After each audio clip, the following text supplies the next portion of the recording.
All right, we're back in the middle of a wild game. Judd'z Budz episode. Oh no, it's cut off again. 147. The Gretzky plus. Oh, Damon Hunt, RIP. Episode. As always, your host Spokesy, joined by my good buddy Mr. at State of Hoppy. Hoppy, how we doing? Apparently, poorly on the internet front. Outside of that, oh yeah, more poor. oh yeah, it's already starting. Which is, I just tried to turn the stream of the game on again. I can't. Nothing's working. So, it's all pain. Nothing good. But it was 1-1 when at the start of the third here. First period was good. Then the end of the second. Even then, actually, they've been playing pretty well today. I think so far it helps having most of the guys back. But got a lot to run through. Obviously, we'll try to update as this game goes along, even though I can't fucking watch it. But I mean, I guess we have a few other wild games to talk about that have happened the past week, and then we'll do a whole lot of NHL draft stuff here. Exhale. How was the week? We're not even a day in, and it's brutal. Great. Love it. This is like throwing me off doing this now on like, yeah, I'm like I wasn't supposed to work today, but it was out of control. So I decided to log on, ended up logging on for significantly longer than I was planning on. So it's just great. It's just really fucking awesome all around. But yeah, no, I'm like, my brain is broken just by doing this and a goal, I guess. Great. But just the fact that we're doing this literally an hour and a half early, my brain's like, no, we've never done this before. What are we doing? What are we doing here? This is chaos. I don't like this at all. But I mean, would love to be able to talk about the goal apparently that the Wild just scored. Can't. Now I can. Oh, you can? Everyone's favorite player. There's a few candidates with that.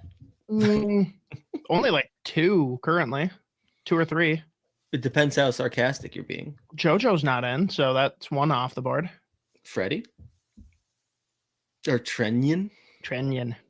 Nice. Decent shot from the slot. Or to irk Jeff Barrick slot area. Which is just redundant and unnecessary. Yeah, he doesn't.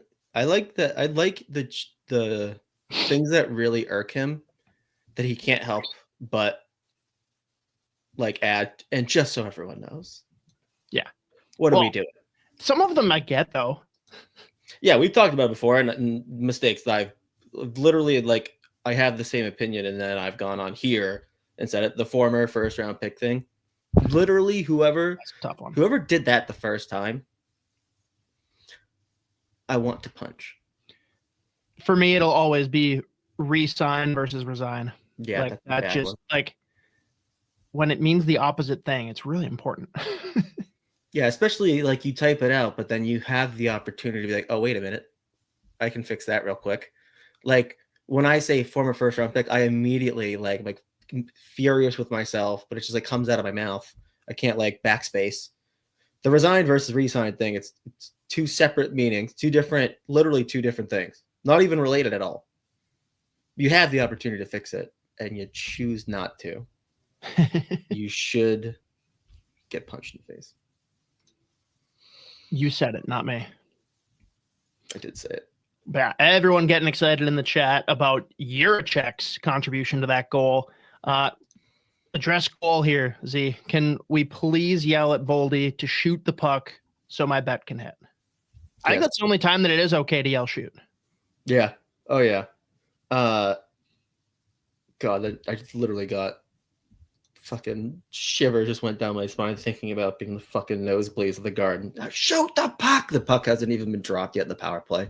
And people are like, shoot it! You're like, what are you fucking watching? They literally can't.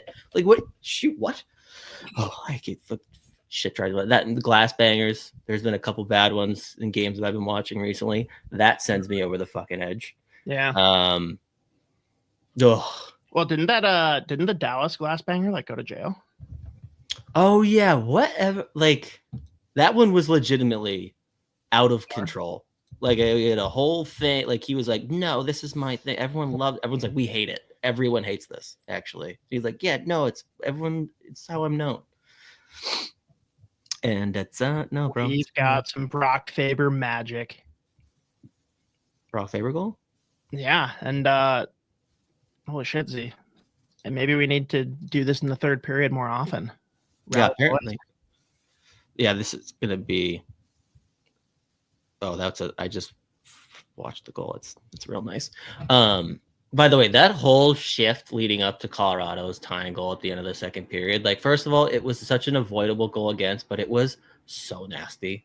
Like, he is terrifyingly good at hockey. Like, I literally get scared whenever I watch him play hockey, whether he's playing against a team that I like or not.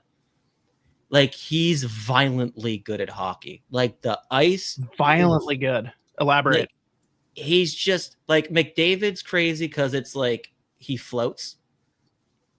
McKinnon goes like full on Clydesdale mode. Like, you can basically hear his fucking skates carving the ice. And like, it's like he's mad at the fucking ice. Like, he's stomping, like he's almost throwing a temper tantrum, except what he's doing is flying 1,000 miles an hour. Like, he beats the shit out of the puck with his stick as he's sticking it through the neutral zone. I literally, like, we'll start once he starts going up, I'll back away from my screen. I'm like, oh god, it's like he's coming at me. Like, I'm just terrified. Every time he touches the puck, I'm scared. And I assume he's going to do something insane, which 90% of the time ends up being accurate. But he's had like 80 points already. He's like 74, 75 or something. That's fucking insane. Casually. It's unbelievable. But Carr's like right out, like just below that too. That's also terrifying. It's unfucking believable. But hey, suck it. 3-1 as of right now. Knocked on wood. There's a lot of time left. This isn't. Yeah, but I will say though, just watching them so far today, like last week we talked about trying to figure out whether or not we buy into like, oh, they can't win against other really good teams versus like how much of it is the injuries. And like, I think we landed on it's probably somewhere in the middle where it's like early on when they were less injured. Yeah, like it was a little bit concerning, but then like recently, like the amount of players missing and top players missing was almost comical. Like it is crazy how every year we say, well, if they can stay healthy, they quite literally can't stay healthy. But this year has been something different. This year it's been something different. Like, dude, but did you listen to Russo's podcast the other day? Oh, I think he was just going nuts about like other fans. Like, everyone's injured. Well, no, not that. Just like the idea that like Spurgeon and Brodin do feel like they like you can just like pencil them in for 15 to 25 games missed, right? Yeah.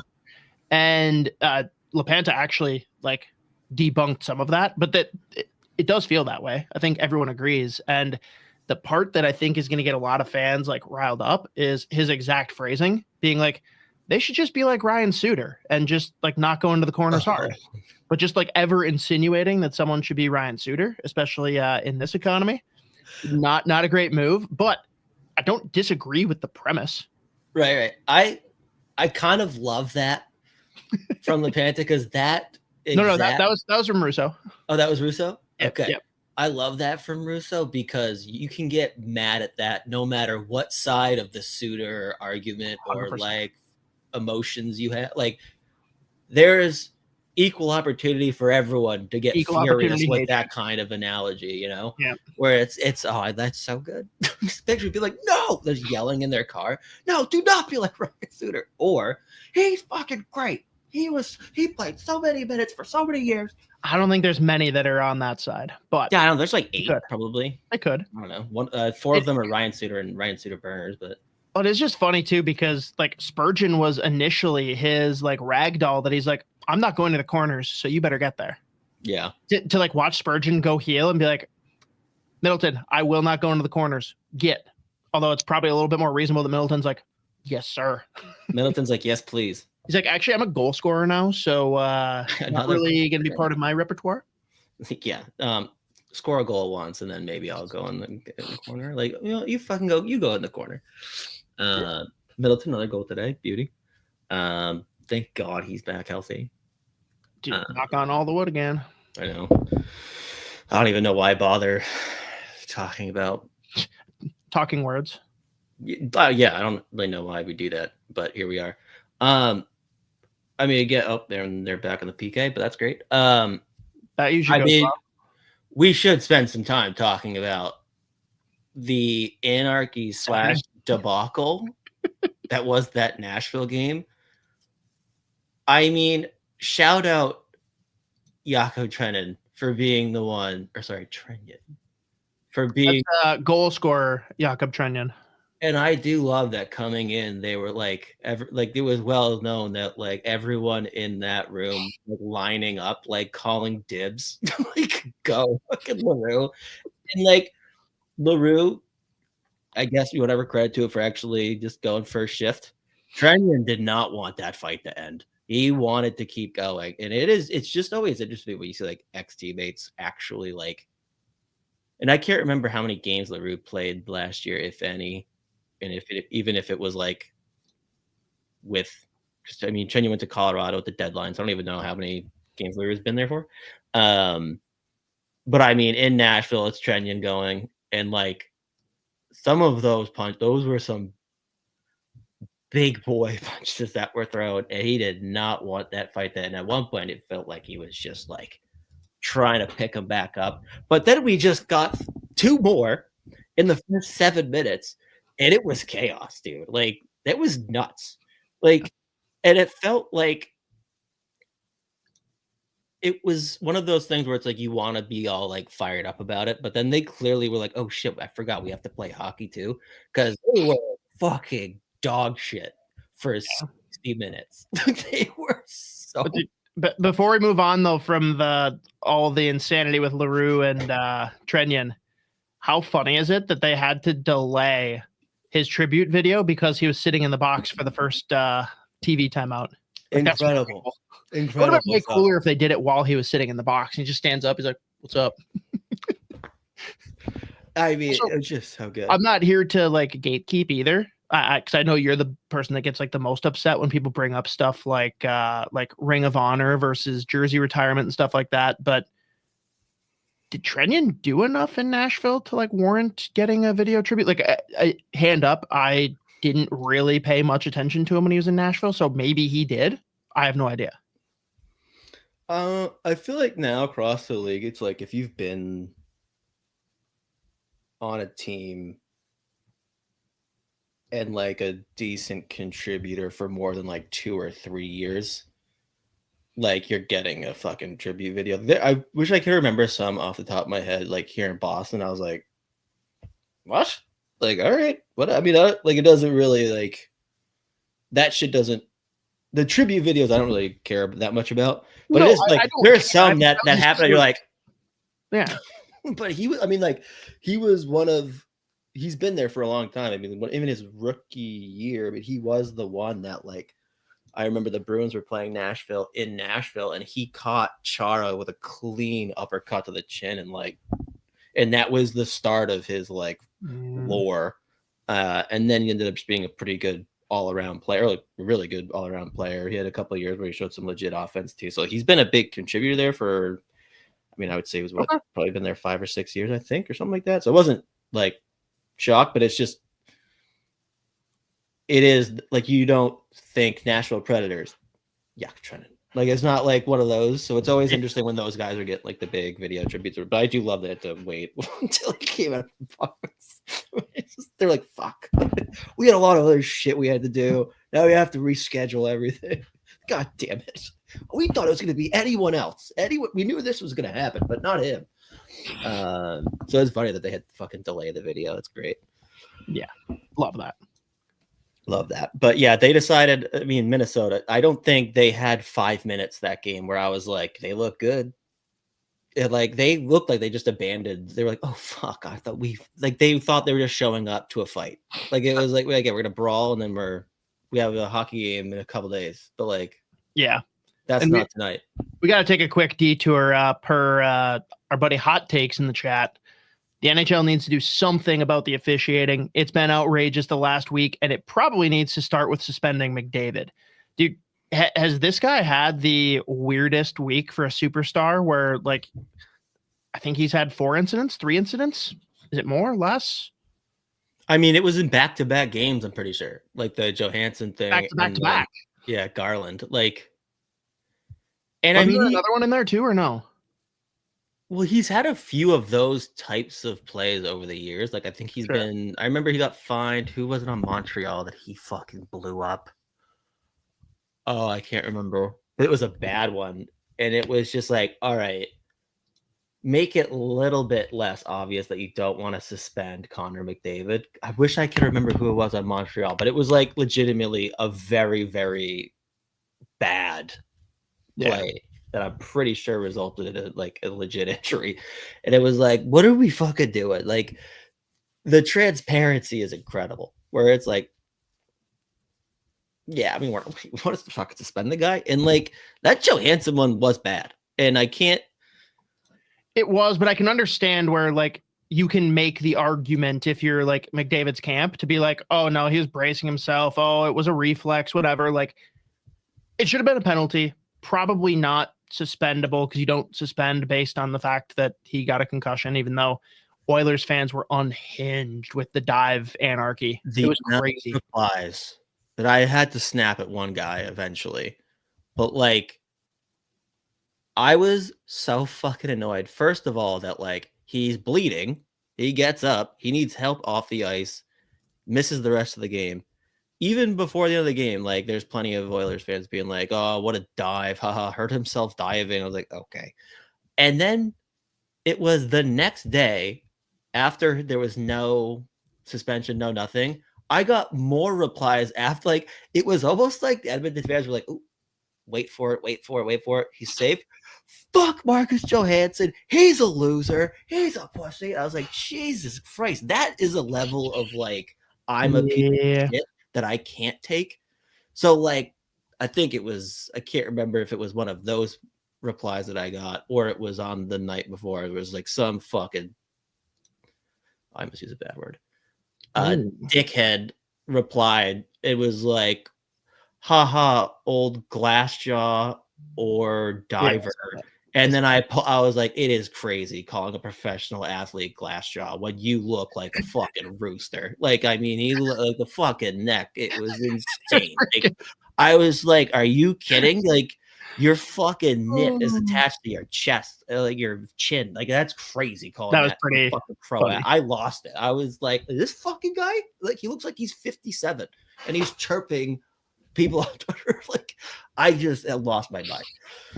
But that was bad. And then, of course, he follows it up immediately next game and just fucking right in the face. Now that you know the NHL be like, well, you know, Garland's 5'8", McDavid's 6'1". Like, it's like, oh my god, you like just can't help yourselves. Like, we can't fucking suspend this fucking guy. Like, what are we gonna do? Suspend him for doing something bad? Because like you guys do know he's really good. You're like, oh, okay, I didn't know that. I am so sorry. Oh, I didn't know he was good. Oh shit, our bad. Never mind. Actually, you know what? We should suspend Johansson and Garland. Actually, we should give them 2 or 3 games apiece. But the Johansson one was shocking, though. That was the one I was like, I mean, he made himself bigger with the elbow, and like the only contact, he picked them like right in the fucking like it was. But you know, whatever. I don't even know why. I mean, I wasn't surprised realistically, but it was just that those fucking plays I can't stand. It pissed me off. It's like, really? Like, you can't just like make contact with like your shoulder.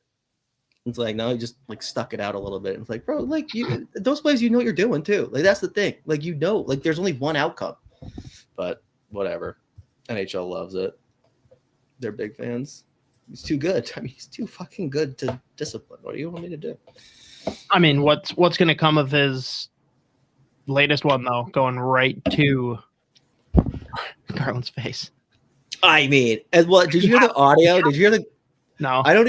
The Garland after was like, yeah, I don't know. I just, you know, once we got down the ice, I was like, may as well hold him down here for a little bit. I was like, that's so crazy. It was like, I don't know. We were down there. I didn't really want to get up and keep playing, so I figured, let's just hold on to him for a while.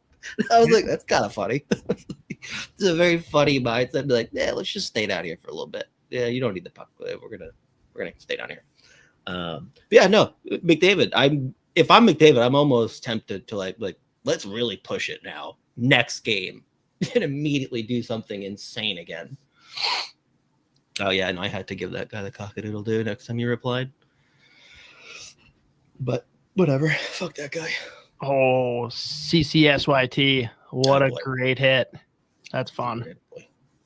Plus 400 for a second period goal from Nate Dogg. Props. It was that shocked it was that high. Scott Young, what up, buddy? Great pick.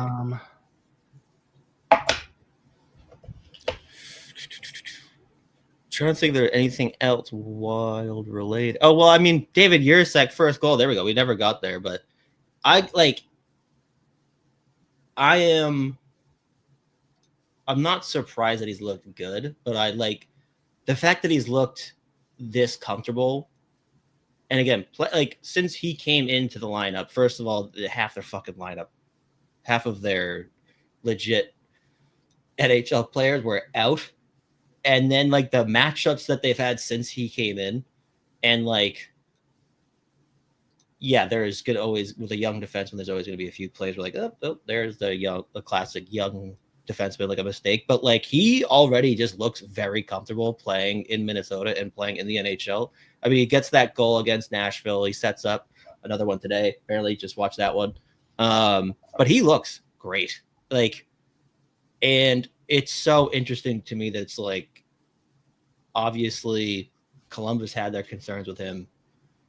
And then you go and watch the tape, you're like, yeah, okay, it makes sense, like watching. But like, it is crazy how much of like when the chains come off, like just mentally, he just looks like a completely different player. Like he's playing free. He wants the puck every time they're rushing up the ice, like not afraid to get physical at his own end too. Like I've just been so impressed with how he's come in at an inopportune time in Minnesota with like the whole lineup being fucking out. They're playing a bunch of like in division top teams, and that's when he gets thrown in. And like, I mean, he's given 13, 14, 15, 16 minutes a night, and he looks already like you can't take him out of the lineup. Like it looks like he's a guy that's probably here to stay. And it's just making me feel very good about the trade, especially long term as you project it out, because I've just been very impressed with him. It seems like he's getting better every shift. So big shout out to David Jiricek. Because I completely agree with everything you said there, but my question, the one that fans will ask if things trend the wrong way, if the Wild miss the playoffs, do you change your tune at all on that? What do you mean? Like if they missed even the first round pick? Oh, no. Okay. I mean, like, again, he was drafted. I know what his talent level is, but I know there's fans that are immediately going to lose their mind. So I'm trying to preemptively like get them to calm down and realize it's not a big deal. Yeah, no, that's again, where my head's at. Sorry. It will. I mean, we'll be talking about this draft later on, but that we will. Especially when you look at, I mean, outside of the top 5, 6 of this draft, it feels like this is like I could only come up with I gave you a top 20 plus honorable mentions that we'll talk about, but like I think by pick like 12, 13, I was almost throwing darts at the board. Like I know I like these guys. I want them in my top 20, but like there's probably 10 or 15 I could have tried to fit in there, which is why there's so many honorable mentions. But like I would say if they miss the playoffs, it's not like they're going to be like a top 10 pick anyways. The upside that's there, the fact that this is a move for like long term, I'm not going to be, that wouldn't change how I feel about making this trade, because I think there's so much more room to just the grow. He already looks great. How devastating is it if you end up being a top 3 pick because you happen to get the lottery glitch? It won't happen because we're Minnesota. Actually, maybe it would because we don't have it. I don't know how that works. I don't know the juju. I can't figure out how bad this would suck. But it'll whatever the worst possible way for us to lose that pick would be, that's how it will happen. Yeah. But yeah, no, regardless of how the rest of the season goes, I'm just seeing what we've seen so far already, knowing that there's like a whole lot of room for him to get significantly better too. as you map out the future for Minnesota. Like, he's going to be a big piece, so I feel good about the trade no matter what. Sure. All right. I can work with that. Where are we at in the game now? I would love to be streaming it.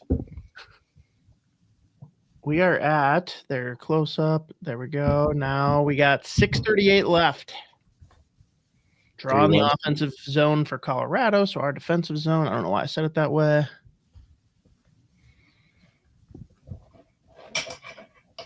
Would they keep the 4 shots on goal in the first period? What is going on? We're playing 5-on-5, but McKinnon was like rocking the point.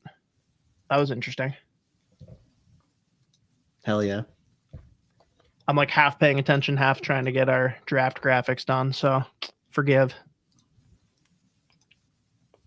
Yeah, we are stalling. Like, we're just like ragging the puck here a little bit as we go on. But I mean, I feel like I saw something. Do we have anything in the chat that's worth addressing, Z? Let's see the last couple here. Hopefully they don't hot takes. Hopefully they don't send Jiricek down. He's played great. I mean, we pretty much addressed that. Let's see.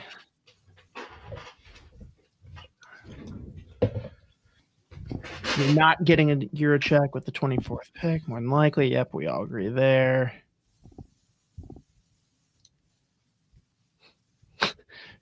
Flyer Voracek. Gerard is absolutely someone that Hartman could do something very scummy against. Buckle up.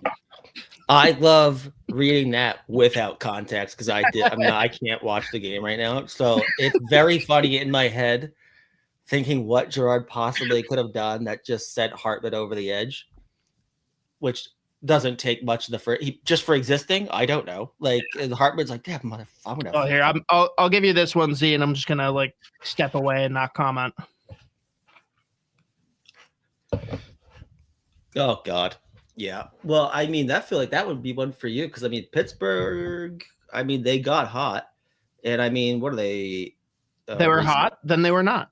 Yeah, no, did they fall right back off the cliff again? I mean, Jerry got. Oh yeah, so, I feel like you should talk about that for a little bit. There's not much to talk about. He sucked. Because what's crazy is like everyone was worried about that contract, like nationally, and I was as well. But it wasn't because of his ability; it was because of the injury scare.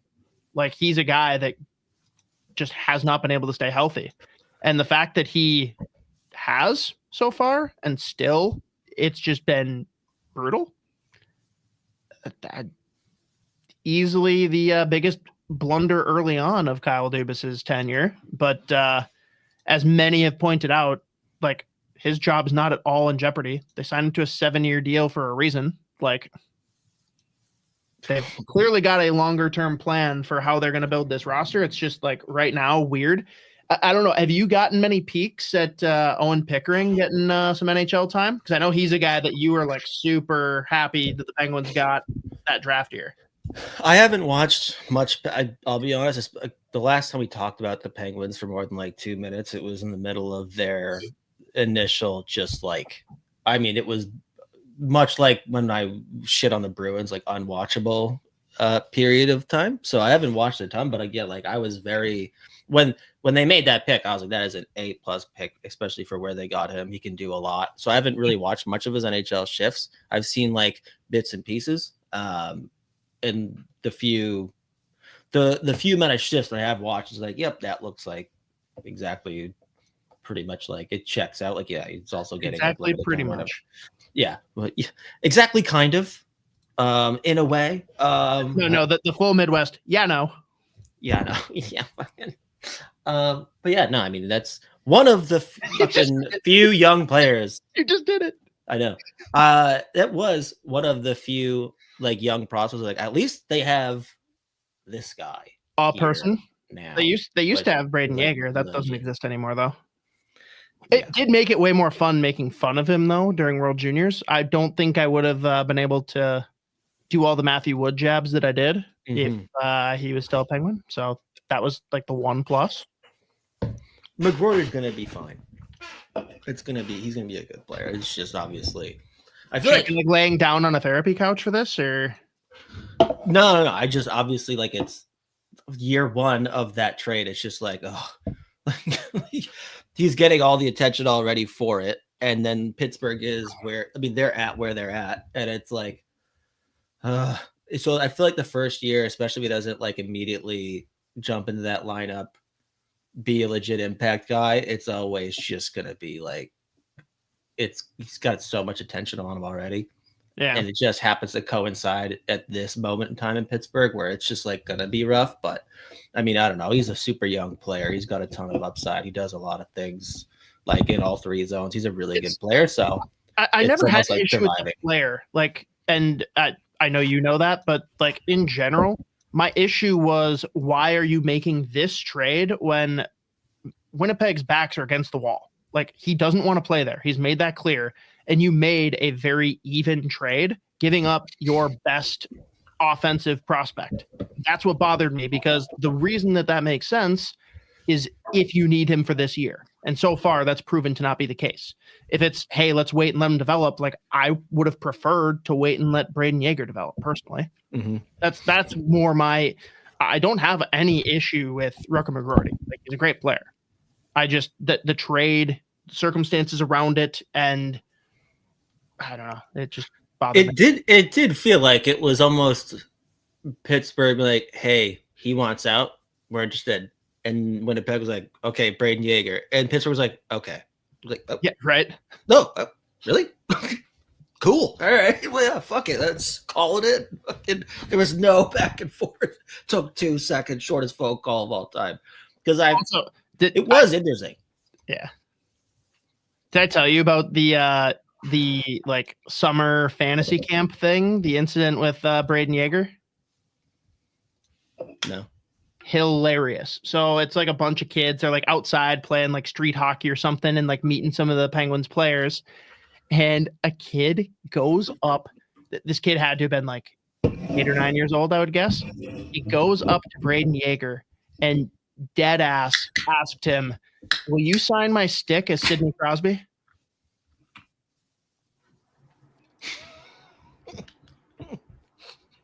And he reacted correctly. He thought it was the funniest thing. Like, he laughed at it. He's like, "Oh my God, good on you for asking. I don't think that I can sign Sid's signature. No." I love that. It's the best thing ever. Like, a kid legit asked him, like, dead serious, like, "Can you sign this as Crosby?" It's like, what? And I almost wish he did.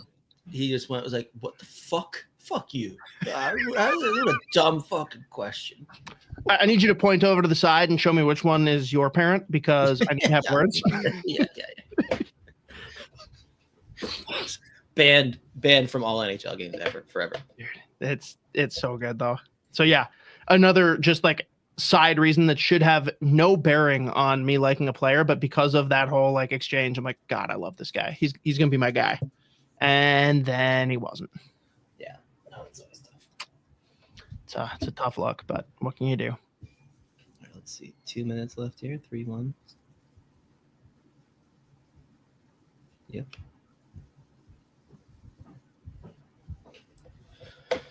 Let's see. Oh, it froze. What did? I was pulling up another one of my prospect Google Docs. Sick.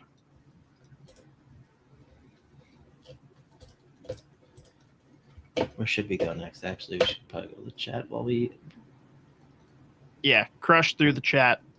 I'm almost done. I got 4 or 5 more of these bad boys.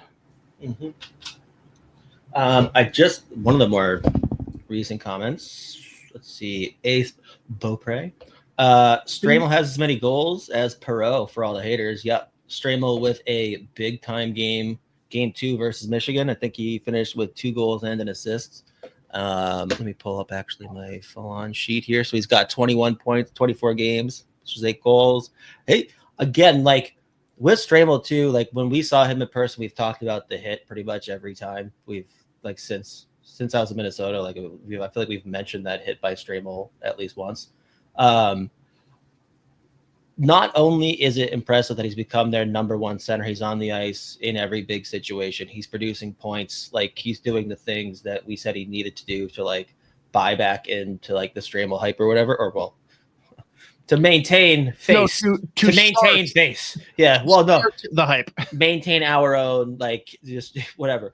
But like, he has been remarkably under control. Like, not like, I mean, the last few, I mean, his whole career since I started watching him, he's always had a few games where he just like, he snaps. And I thought it was going to be game 1 versus Minnesota when we watched him live, because he was screaming at the ref off the opening face-off. And like, he just had a rough night. And I felt like he was so close a few times to just blowing someone up from behind. But I mean, he has maintained like a level of composure this season. He's only got 12 penalty minutes. And it's just like, he has completely like just the change of environment. Not only like he's like more comfortable, but he is completely different. Like, he is a completely different player in every sense. Like, he is logging a ton of ice time too, just being their like go-to guy. And he's been incredible. But of course, another big game, another big time performance from him. I mean, he's had one of the Michigan versus Michigan State, regardless of where each of those teams are. Like, that's always obviously going to be a big matchup. 2 goals and an assist in that second game in a 4-1 win. We saw him score the winning goal against Minnesota in that the eventual game winner. Yeah, it was a great too. And like, I think they've played Wisconsin 2 or 3 times. They got Minnesota again in Michigan next week. There you go. But I mean, going up against Wisconsin, his old team too, he's been a big dog in those games. Like, and just when they were in Wisconsin, when he scored, he was giving it to the crowd. I love Charlie Stramel, dude. I just, he's such a fun player. Dude, he was such an easy kid to talk to when he jumped on with Joe and I. Mm-hmm. But unless you're just permanently deciding to hold where he got drafted against him, he is such a fun player to root for, because he plays such a style that, like, if you really like tough hockey, he's very fun. Like, he is super fucking physical. He does have really good hands. He's got some offensive upside. He plays really good 2-way game, and he is like, he just will go old school, and he's so fun to watch. So now, I don't want to fuel the haters, Z, but like, I will give them this. We went to both games in Minnesota. We saw 2 very different Charlie Stramels when he was here, right? Like, that is where seeing a little bit more consistency and getting a little bit more dose of Saturday versus Friday will shut fans up a lot quicker. There's some that are never going to shut up, right? But like, for the ones who are reasonably critical, like, that's really what I want to see from him. And that's why, like, I would love to see him go back and do one more year at Michigan State. I think it would do him a world of good. Like, just be in a positive environment for 2 years in a row without change. Be kind of nice, I imagine, for him. Right. So yeah, I don't know. And I mean, like, he gave the people that are just relentlessly choosing to shit on him, like, he gave him plenty of material at Wisconsin. Like, it just didn't go well at Wisconsin. That team didn't go well at Wisconsin. Yeah, well, yeah, exactly. That was, like, again, so you always have to like add the context in, but like, there's always going to be fuel for that fire, you know? But like, again, just watching him at Michigan State every week, he's been so fucking good. And like, I was talking earlier about how different David Jiricek looks in his NHL shifts in Minnesota versus like when he was playing the few games he did in Columbus. Just like seeing, it is crazy how much a player can change once they're in that environment that they're legitimately comfortable in and feel like they have some room to play. Like, it is crazy, like how different of a player they look like. It's crazy. But Stramo's just been awesome, so I'm very happy for that kid. But yeah, all that comes back to fucking, it's got the same number of goals as Pros. There you go. We got this one from Mateo Z. Pionk being top 10 in NCAA scoring for defensemen kind of rocks. No. He's putting up crazy points at Duluth, and like it's always now that Duluth has like figured out how to play hockey. The start of the year, dude. Ask Max Veach. Like I've never seen him more depressed. Dude, when we were talking to him when we were in the game in 3-1 win, big win. What a performance! Hey-o. Oh my God, fucking Colorado really turned it on. Shots on goal the third period. Holy shit, that's crazy. And there you go. Russo says, huge no for Jiricek. Tough day for the Jiricek skate crowd. I fucking love it. He just says, fuck, I need to chirp people. No, but like we talked to Veach when I was in Minnesota. Yeah. And he was like, I don't even fucking know anymore, man. And I was like, oh, that's never. He's the guy who always spin zone shit too. So like the fact that he's just like, I don't even know anymore. I'm like, uh-oh. Like, hey, man, you have a lot of good things happening for you personally. You got a lot to live for, man. You have a lot to be happy about in your life. Don't let Duluth do this to you. No, but Pionk seemingly gets at least 1 or 2 points like every game. And like Duluth has had a few games where they've gotten their fucking doors blown off. And I think Pionk's only been a dash in like 2 or 3 of those games. So every time it's like, I think they lost to Arizona State, like one of those games by like 4 or 5. And I think Pionk was like a +1. So in my head, it's always very funny to me. And I'm like, I had my guy. Fuck it. I don't know what you guys are doing. And I mean, he's playing like 26 minutes a night. Like he is on the ice almost half the game. And he quarterbacks that power play. Really, really good skater. He's got, obviously, considering he only became a defenseman a few years ago. He's got a ton of offensive instincts. So yeah, I mean, a lot of those points do come from the power play, but like his transition play looks really good too. So he's a fun player to watch. And like Duluth, that barn's always nuts when they're good. So like the more Duluth can play well, I love watching that play. Like watching that team when they're not like fucking 2-15. That's a fun fucking atmosphere. And it gets rowdy. So yeah, he's been really good though. He's putting up points left and right. Let me just actually pull it up now. Yeah. He's got 19 and 22. Yeah. He's been good. Let me pull up.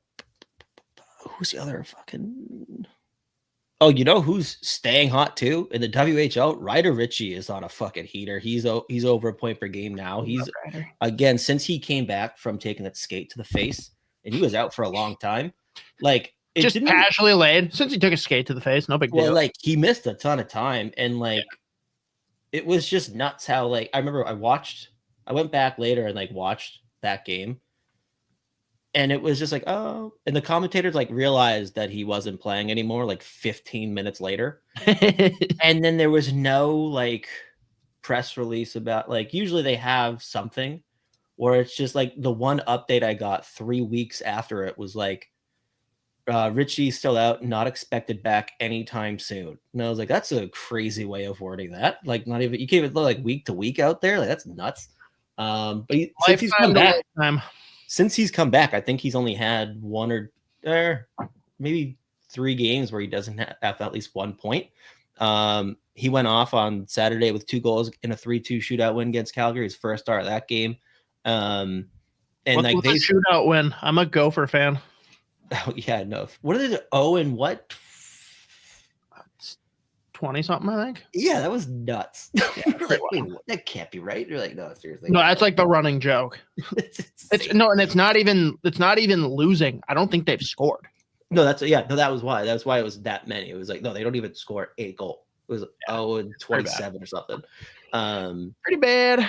But yeah, he's up to 30 points now in 29 games. Got 15 and 15. He just looks really good. Medicine Hat started loading up too. They brought in Tanner Melendijk for that back end. So they are a ton of fun. Caden Lindstrom hasn't even played this year either. He's got the back issue. So if he does end up returning at some point, it's the same situation. It's like not expected back anytime soon. But he hasn't played a single game this year, which sucks. But he's been incredible. Kalen Parker still looks really, really good in Calgary. They also have made some big time trades over there. How many 9-year-olds have they traded? I don't know. There was one big one that they made. I can't remember what the trade was, but Another guy on Calgary that we're going to talk about, we talked about the draft, Benjamin Kindle. He's fucking incredible. He's so fun to watch. He had a ridiculous stretch pass assist yesterday. It was insane. He's really fun to watch. And then I think I talked about this either last week or the week before. Poor fucking Chase Woodsky and Red Deer. I think they've gone a month and a half without a win. Cool. The fact that his save percentage is even close to 900 is nuts. Like, they'll lose by 4 goals and he'll be second or third star of the game. And I don't think the other goalie has played more than 2 games in the past 2.5 months. He is in the net every game, and Red Deer is just getting pounded. They give up like at least 45 shots on goal, like almost every single game, and he is just in there. He's made some insane saves, but it's just like, it's not like they are under siege every game, all game. So like I've talked about like trying to evaluate when you just look at the stats in like junior hockey, especially like the CHL, like a 905 is really fucking good because like it is pretty much all offense. And I mean, a lot of games, both teams are putting up like 40 shots a night. So I think now he's at like a 890. I should pull it up actually. I literally just had it. Yeah, he's at an 897 with 3.5 goals against. But he's 12, 19, 3, and they do 4. They do shootout wins and overtime. So it's 12, 19, 3, and 1. But like he's getting second and third star of the game like at least once a week in like a loss by 3 goals. It's like these fucking poor bastards. He's faced 1,201 shots in 38 games. This is insane, dude. Jesus. The poor kid. It's unbelievable. So it's always tough to try to like gauge it, but like it's like, yeah, he looks good. He hasn't won in a month and a half, but like he does look good out there. Yeah, good on you, kid, I guess. Clearly whoever's doing 3 stars of the game, they noticed. And then there were oh yeah, Harvard played BC last Tuesday. BC wins 3-1, but Ryan Healy scored his first of the year, and it was a fucking rip. Like one of the like he picked the corner and the puck went like it stayed by the back bar. It just wrapped all the way around. It was so nasty. He put up a couple more points this week. Harvard's a weird team. They're like just under 500, but they're going up against some big dogs and like staying in the games. And then they've played a couple like okay Ivy League teams and like got the doors blown off of. It's a very weird hockey team. There's a couple of really good players there, but like last year Healy was at almost like a point per game. There is just not a whole lot of offense out there for Harvard, but he did put up a couple points this week, so that's always nice to see. So at least wanted to mention him. Yeah. And then now Ace Beaupre mentioned Midzi going after Rantanen at the end of the game, and whoever says Rantanen is a pissy little guy, isn't he? Z, where does your head immediately go when you see the word pissy? Leon, yes, he's so pissy. I will never be able to erase that from my brain. Like anyone will say pissy, and I immediately am like, oh, Leon Draisaitl, I love you. I mean, Chip Matheson is the biggest loser in the business. It's crazy. It's always funny too, for whatever reason. Like, I mean, I guess I kind of get it, but there are certain times where I'm like, okay, really? But like, media guys love to fucking like defend anything anyone else in the media does. Like fucking, I mean, our favorite over here in Minnesota, fucking Laz in Chicago. He just gets the brunt now from the Wild. But like Marchand was going nuts because the reporter in Boston threw that fake fucking story out about him and Pastrnak not getting along and Pastrnak refusing to play with Marchand, whatever. And of course, fucking Lazarus has to make it about himself. And he was like, this is why I hate when players use the blanket term media. And it's like, bro, first off, Lazarus, you mess up really? So often, dude. Like some of the things he says are crazy to me. And it just goes right to the Daniel Tosh stand-up bit where he's like, yeah, there's always the people when there's a tragedy. Like go back to 9/11, big tragedy. Everyone's like, thoughts and prayers. It's like, really, all you're saying is, hey, don't forget about me today. Hey, in the midst of everything happening, all this craziness, don't forget about little old me. And that's exactly what Lazarus was doing. I was affected by this. It's like, oh, Jesus Christ. Oh gosh, yes. Sorry, Cosgrove. 100% Anthony Jeselnik. That was a slip because those are two of my top 3 to 5 stand-up comics. Like, they're both incredible. But yeah, absolutely Anthony Jeselnik. My apologies, Cosgrove. Thank you for keeping me honest. Well, we can leave it here for a second. If anyone has any last thoughts on just where the Wild are at right now, if you have any Wild questions, we'll kind of take this up to the hour mark, and then we're going to transition and go pretty heavy NHL draft. Unless Z, until comments maybe come in, anything else you wanted to hit on, Wild or NHL? Not specifically Wild. The only other prospect I was going to mention, Daniil Yurov, 1-1 this morning. Again, he's hot right now. He's got points in 4 or 5 of his last 6. But just impressive considering he missed the start of the year with some pretty legit surgery over the summer. He's come back in looking just incredible. Playing center, playing wing, doesn't matter. He's factored both ends of the ice. Really fun to watch. So more positives from Daniil Yurov. At least wanted to throw him out there. And I forgot to mention it last week. Aaron Kiviharju scored a fucking ridiculous goal last week. One of those, you ever see a Pasternak shootout where he just does this thing where he continues moving forward. He just does a slingshot. Fucking Kiviharju did that on the power play, under pressure. And the sound that the puck made going bar down was when everyone's hitting the crossbar, best sound in sports. It was that, and it was vibrating. It was incredible. So I at least wanted to bring that up because it was sick. Nice. I was a big fan. 2 things then quick. Mateo says Yurov also came out in the media and said this is the last year in Russia. It's kind of weird.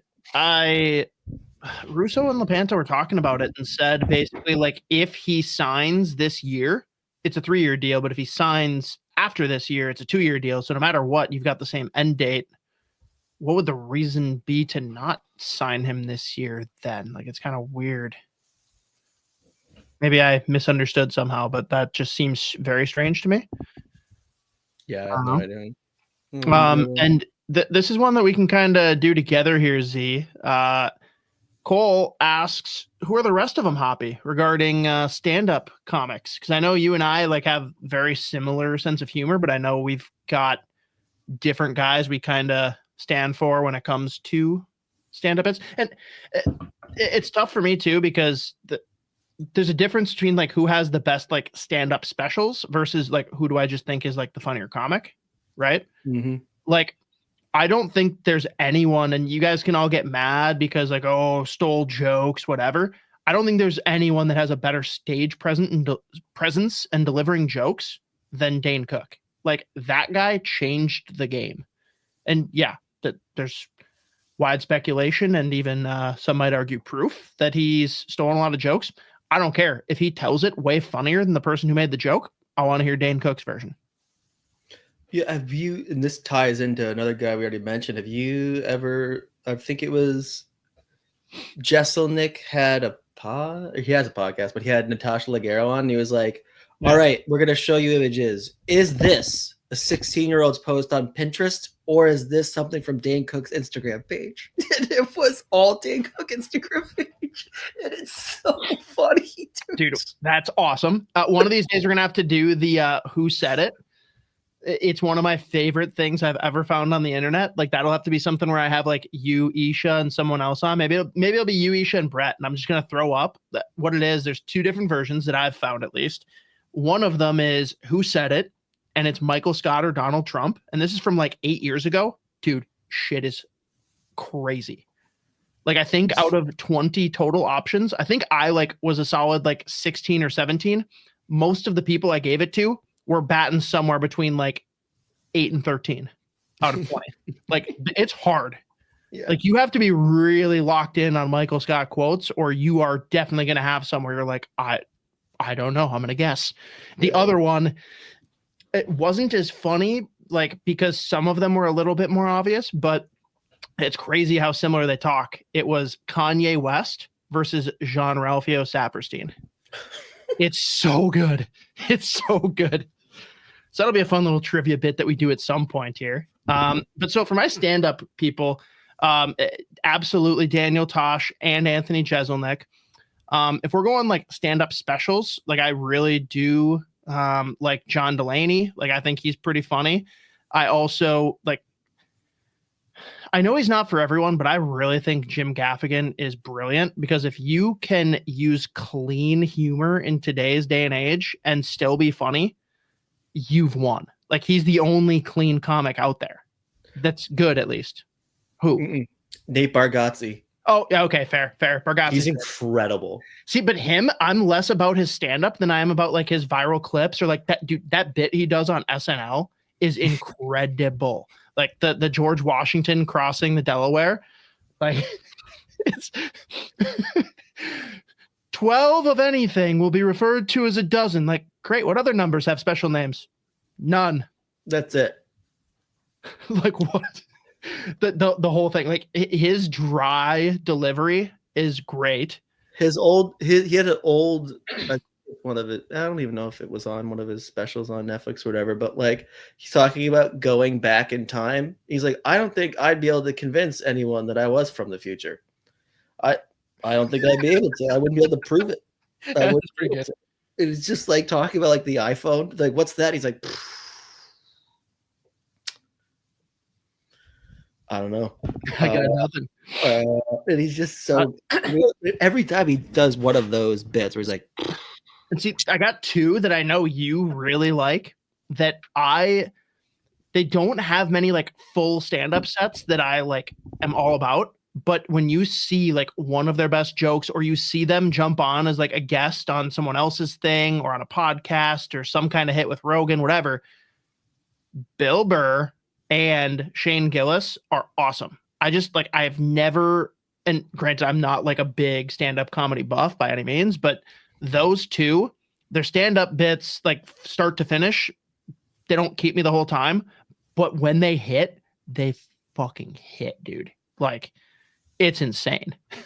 Yeah, I mean, I love their specials. I know like, you do. I know you do. It's so fucking good. It's just, especially being from Boston, like Bill Burr, it's just like, fuck. It's like, yep, that's about 80% of us. It's like, that's the same, like, but he can deliver it. It's so funny. And like when he goes on SNL too, when like the Buffalo Wild Wings bit on SNL that he did was so funny. Where it's like people going back and forth. I love coming to Buffalo Wild Wings because blah blah. And Bill Burr, camera goes to him. I come to Buffalo Wild Wings because my wife says I bring tension into our home. So Cosgrove got what? So Cosgrove, I'm gonna be honest, I haven't listened to a ton of Brian Regan because like some of his jokes like definitely don't hit for me, but he has one joke that to this day is probably my favorite like bit start to finish, and it's called Stupid in School. Yeah. And like seriously, my friends and I, we have to listen to it every year on our way to our snowmobile trip out in UP, Michigan. And it damn near makes me pee myself, even though I've heard it 50 times. Like he's talking like the spelling bee, the science project, but there's nothing better than the vocab thing where it's like talking about how you pluralize things. Yeah. It's like, all right. The mace. With the mace. The mason. Oh, no, it's ox. What is the plural form of ox? He's like, put an S at the end. He's like, no, Melvin. And like Melvin's like the nerd. He's like, oxen. There were many oxen. And then it goes to the next one. They're like, all right, now Brian, what's the plural form of moose? Moosin. When he starts screaming, it's insane. Yeah, but he just like keeps on like going back to the like previous thing, and it's so good. So fucking good. Yeah, Stupid in School, Brian Regan. Everyone needs to listen to that one specifically. And then the other guy who's like kind of I don't know if this is niche or if everyone's gonna agree. Dimitri Martin is a genius. So good. So good. His like musical things, the flip pad is the best. Just like drawing things. I don't know. There's a lot of really good ones, but I honestly, I think my 1 and 2, if I'm going like across the board for like all the different categories of who I'd pick, it probably is Tosh and Jeselnik are my 1 and 2. Now, proper credit needs to be given to Natasha Leggero and to Nikki Glazer strictly for the Comedy Central roasts, because neither of them have ever had a bad set on roasts. As well as everyone hates Pete Davidson. He crushes it on those. One roasts. Of the best, yeah. So funny, dude. He's also really good at laughing at himself on those. Even to the point like, that's fun. Oh, we're going there. All right. Gloves are off. But that was a great way to wrap up Wild Talk and transition here. I got to give a shout out to our good friends at 9 Mile Brewing, drinking a delicious double New England IPA called Double Current Obsession. Shout out to them. Anyone that hasn't been out there, their tap room in Bloomington is awesome. Pretty good spread of different beers. And they also, in the coming weeks, I think they're going to be opening up a kitchen, which just makes it all that much better. And they just got pull tabs. So yeah, get out there, D-Gens. Z, it is time. We are here to talk about the 2025 NHL draft for like the second time this year after a way too early rankings list in like August or September, which is pretty crazy. Let's adjust real quick. Let's see. We got to bounce to this setup, and we are going to go down your list of top 20 for this upcoming draft as it sits today. And we're also going to be running them alongside Craig Button and Stephen Ellis of Daily Faceoff. I'll throw up number 1 here because it's pretty consensus. Matthew Schaefer, who's obviously both injured and ascended the ranks. I think you originally had him at like 6, 7, 8 kind of range before the season kicked off. Maybe. Is that accurate? I don't know. Maybe that's right. Maybe that's wrong. But before we dive in, or you can start swooning on Matthew Schaefer and his ascension whenever you want. I'm going to throw up. Mateo was nice enough to throw together some highlights for us. Perfect. So you just go ahead and go off. Yeah, I was going back and forth whether I wanted to throw him at number 1, just given the fact that obviously he misses the start of the year with mono. Then again, like was second game of World Juniors. He gets a pretty significant injury. He's going to be out for a couple months again. But at the same time, I like realistically, given how well he played and like how much more offense we saw in his game after coming back from mono, when everyone was saying, we'll see, it's obviously going to affect like how much he can play. He's going to look different. He immediately came in. He was he was just under 2 points per game when he made his return. Offense has taken a he's taking his offense to a whole new level. He is barely eligible for this draft. He's less than 10 days. I say this every time. It's unbelievable, but like how young he is. Like he is just around a week shy of being like eligible for next year's draft. But for me, like when you look at NHL comps or whatever, his style, how fluid he moves and how smart he is and how effective he is in all 3 zones, he just looks like another version of Heiskanen. And like the decision making, like just where he is on the ice position wise, he's just making the right decision, the right play every time. And I mean, he gets injured and like you always are going to take World Juniors with a grain of salt, but like you saw how much more of like a structured Team Canada had when Matthew Schaefer was playing. He stepped out of the lineup. Their whole back end was out of sorts. They were like struggling to figure out their actual pairs. Like he did so much for them at both ends of the ice in terms of like their overall structure and how they could play, and just having someone that could transport the puck as well as him. And like, it was like quite noticeable, like shift 1 of him being out. So I just looked at him. I was like, he is a future number 1 defenseman. Those are incredibly hard to find. the only knock that you can possibly have on him is the fact that he's not like 6'3" and he doesn't like put people through the boards, and that's about it. He doesn't have any weaknesses in his game, so I decided to throw him at number 1. Just given the fact when you combine the age with how much more room there is for him to grow, what we've seen already so far, like combined from last year and this year. So he's my number 1 overall pick. I think he's a future star in this league. And again, like anytime your NHL comp for a lot of people looks like Miro Heiskanen, like that's pretty good. Oh, I love that. That's a great comp. You got to imagine too, Canadians are like losing their minds as being compared to a Finn. Yeah. Yeah. Oh, I should mention too, this past summer at the U18s as a fucking underager, he was clearly the best player like in that tournament. Like he was fucking unbelievable. So got to point it out. Has to be said. So this is a sweep across the board. Button and Daily Faceoff also ranked him 1. Should I say Daily Faceoff or Stephen Ellis? I don't even know. Do people know who that is? Because I wasn't personally very familiar with who that was. Former Smart Scouting. So like, is there bitterness there? Or? All right. No. All right. We'll say Ellis and Button moving forward. So that brings up number 2 in the 2025 NHL draft. Kind of early, but not that early. Top 20 list. We got James Hagens. Z has him at 2. Button has him at 4. And Ellis has him at 2. And by the way, we're going to just go in order based off of Z's rankings. So be aware of that. But yeah, Z. James Hagens fell out of number 1. Where do we feel like he's at after World Juniors with what's going on in BC? Is he pretty firmly your number 2, or was there some debate here?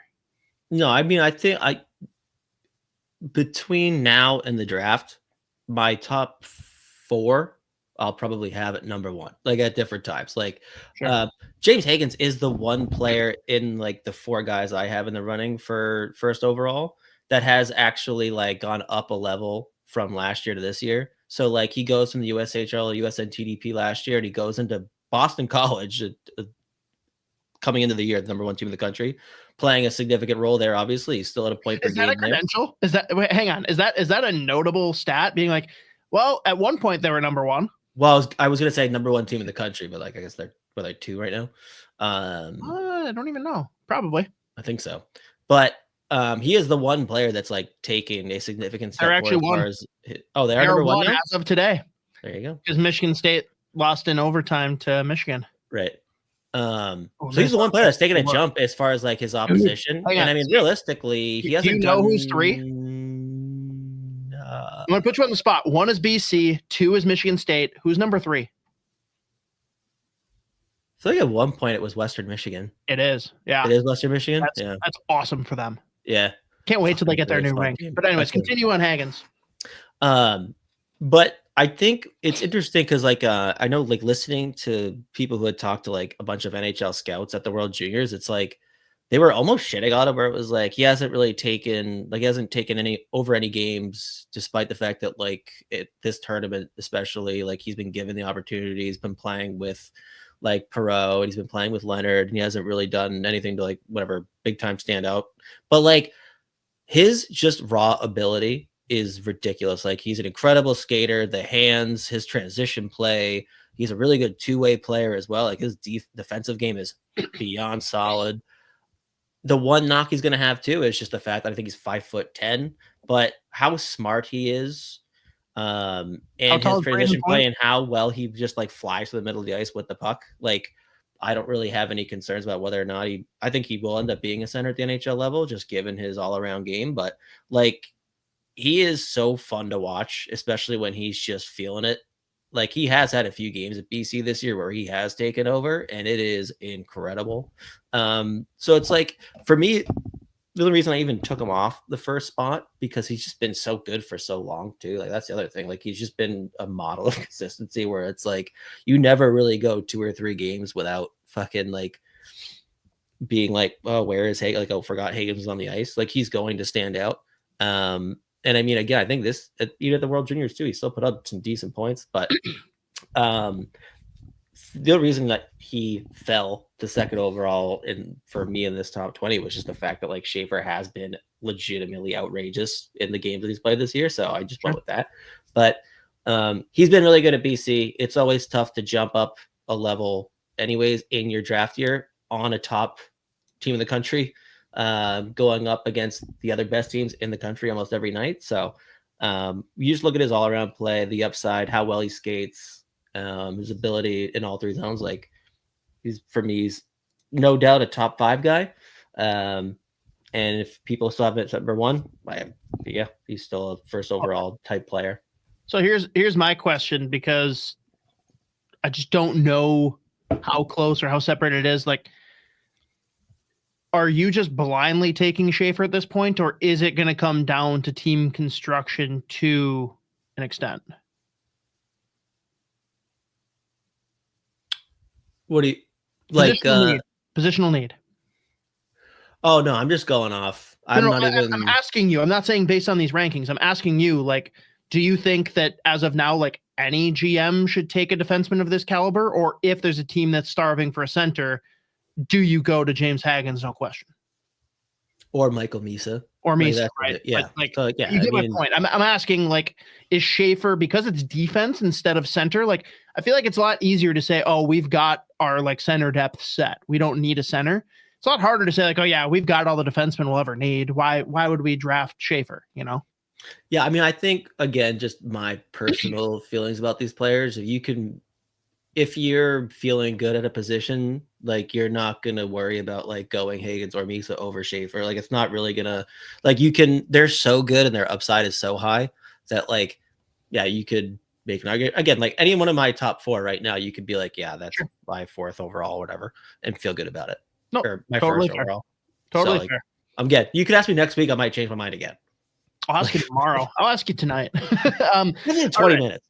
All right. Number 3 then in the rankings, we have aforementioned Michael Misa. Z has him ranked at 3. Button's got him at 5, and Ellis has him at 3. He is. So I went back and forth between Misa and the next guy between 3 and 4. For me, it came down to, like, I mentioned with Hagens, he took a big step up as far as, like, the level of play. This is the first year Michael Misa was asked to be Saginaw's go-to number 1 center, like, first on the power play, first on the PK, like, any big-time situation. I mean, he's logging an insane amount of minutes, and he is, like, not just doing the job, but he is surpassing, like, especially, like, the offense in the game, in, like, the playmaking ability. Like, he is beyond surpassing, like, what you probably would have even hoped. Like, I think at this point I think he's still leading the OHL or maybe even the CHL outright in points. He's got 75 points in 38 games, 37 goals, 38 assists. So it's, like, right down the middle. But he is legitimately doing everything for Saginaw. So it was always, like, the past few years, he's with a team that's, like, they win a Mem Cup. They're challenging. Like, they've asked him to basically be like a middle 6 winger, play good defensive game, be a very, like, supportive or supplementary offense. He is this year their number 1 go-to on offense and defense, and he is one of the best players in the CHL. He's producing ridiculous amounts of points. His transition game is fucking unbelievable. Like, a lot of his points will come from him just completely manipulating a defense in transition, as far as, like, gaining the offensive blue line, attacking defensemen, creating space, dishing the puck off, going to the net, and either finishing it off himself or setting up his teammates for a goal. Like, he kind of just does a little bit of everything. He's his ability to manipulate the play with the puck is unbelievable. So I think he's incredibly smart. And again, just the fact that this is the first year that he's been asked to do literally everything for Saginaw, and he's, like, excelling. Another guy that absolutely has an argument for first overall too. Love that. Okay. Number 4, rounding out your top 4 then, which are the, I guess we'll just say the guys that can be shuffled. Porter Martone, which I got to say, I think Porter is an awesome name. And he's also, like, I feel like he's a guy that's going to grow on people, not because he's a comparable player. Like, you can tell me if I'm, like, crazy here, but just the continued ascension, as crazy as to say that, with a guy like, maybe the captain of Team USA. Like, people want the big, rugged winger that's skilled, that's going to be able to come in and be the Matthew Tkachuk type difference maker of the future. Do you see Porter Martone even scratching that type of comparison down the road? I mean, he's not like the level of like he's a 6'3", 200-pound like combination of like, well, that was with volume, power forward, but also just like game breaker as far as like a sniper goes. And like we've seen his playmaking take a big step forward as well. I think Tkachuk's always just gonna be a different level of like greasy, and there's like a little bit of a difference. But yeah, I mean, again, he's big when he is terrifying, especially when he gets fucking like, he's had a few games where like he'll snap and it's like he's gonna score 7 goals tonight and he might cross-check everyone in the face. Like, he is insane. But like, he's been ripping apart the O for a few years now. And again, this year he's got 22 goals and 62 points in 32 games to go along with 50 penalty minutes. But he's big, he's mean, but like the shot is a joke.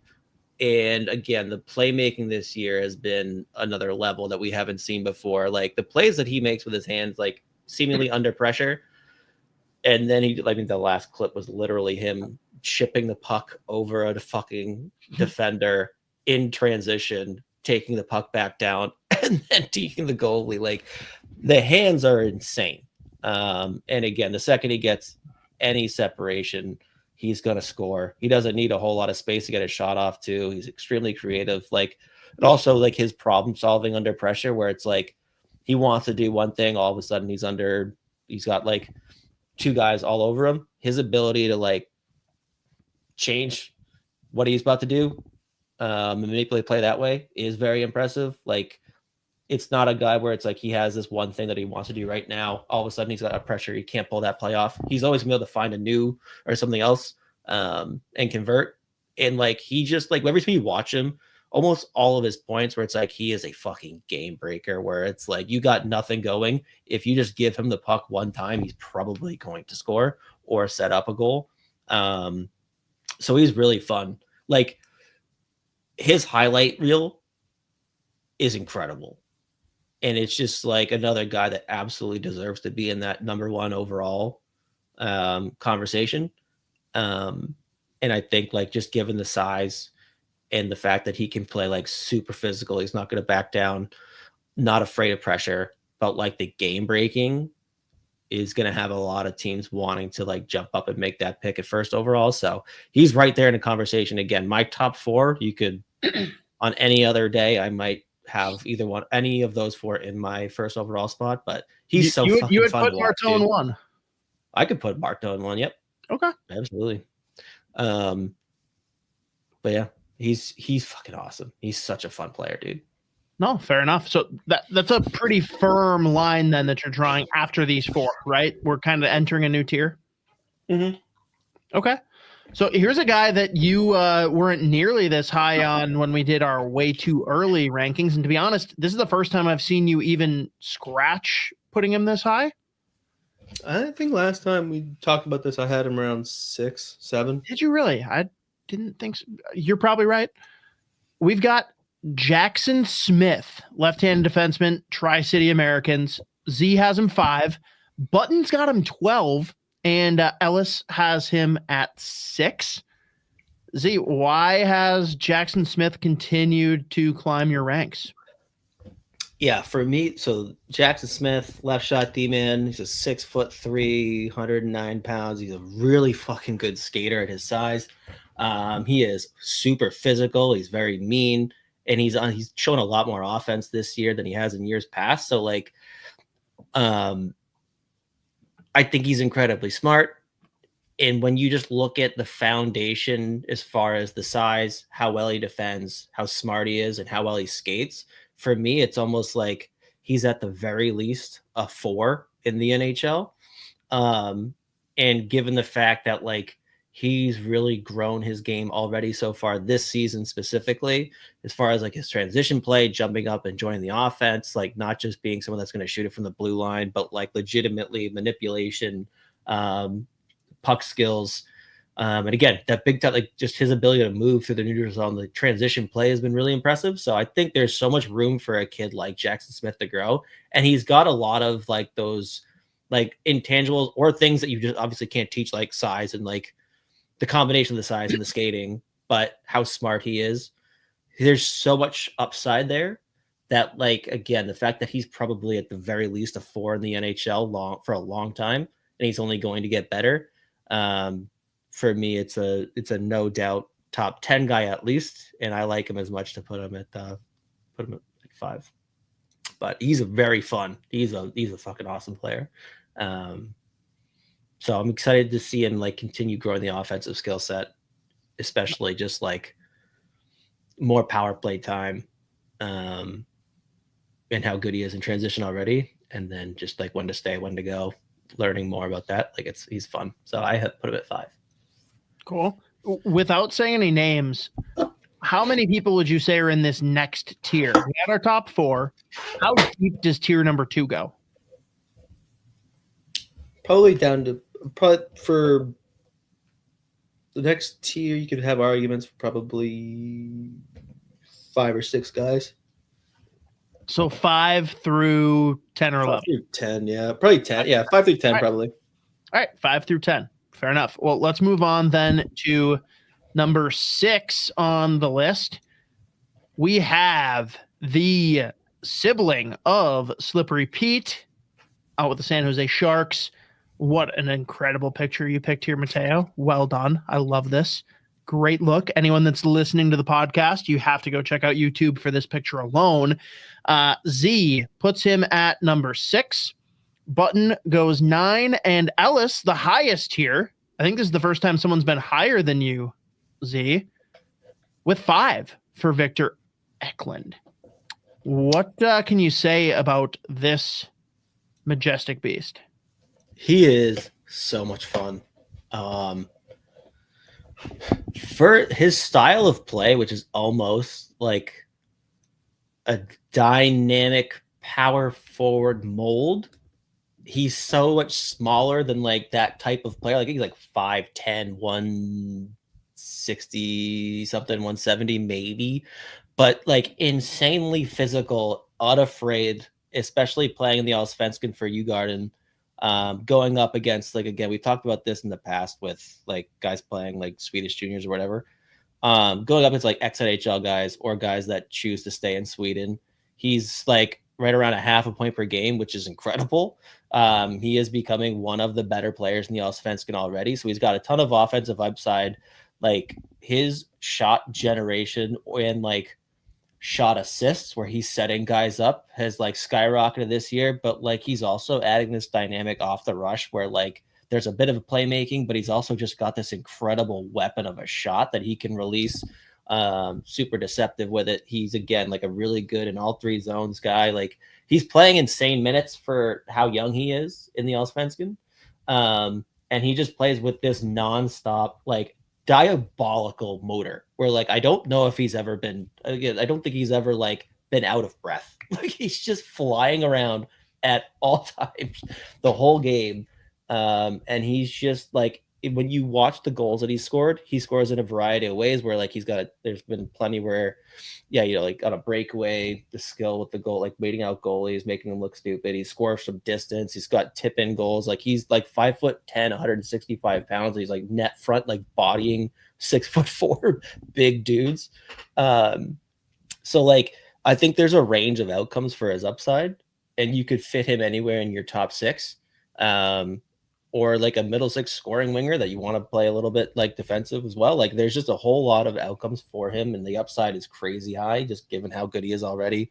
Plus, like as he adjusts to the North American game, which probably won't really take that long for him for how smart he is, but he's overtaken the guy that I had next, who used to be at one point in that first overall discussion. But he's just such a fun fucking player to watch. So smart, and like how effective he is at his size and how physical he is and unafraid. It's insanely impressive. So Victor Eklund ended up at 6 for me. Respect it. Next one up, Z. I gotta say here, you got shown up. This was your early draft crush in a sense, especially being out of your scouting realm. We've got a Swede by the name of Anton Frundell, who you put at 7, Button puts at 2, and Ellis puts at 11. Zay, are you worried that Button has him at 2 based on your ranking? No, I think you're gonna see him as high as 2. You'll see him at like 15, depending on whatever outlet you're looking at.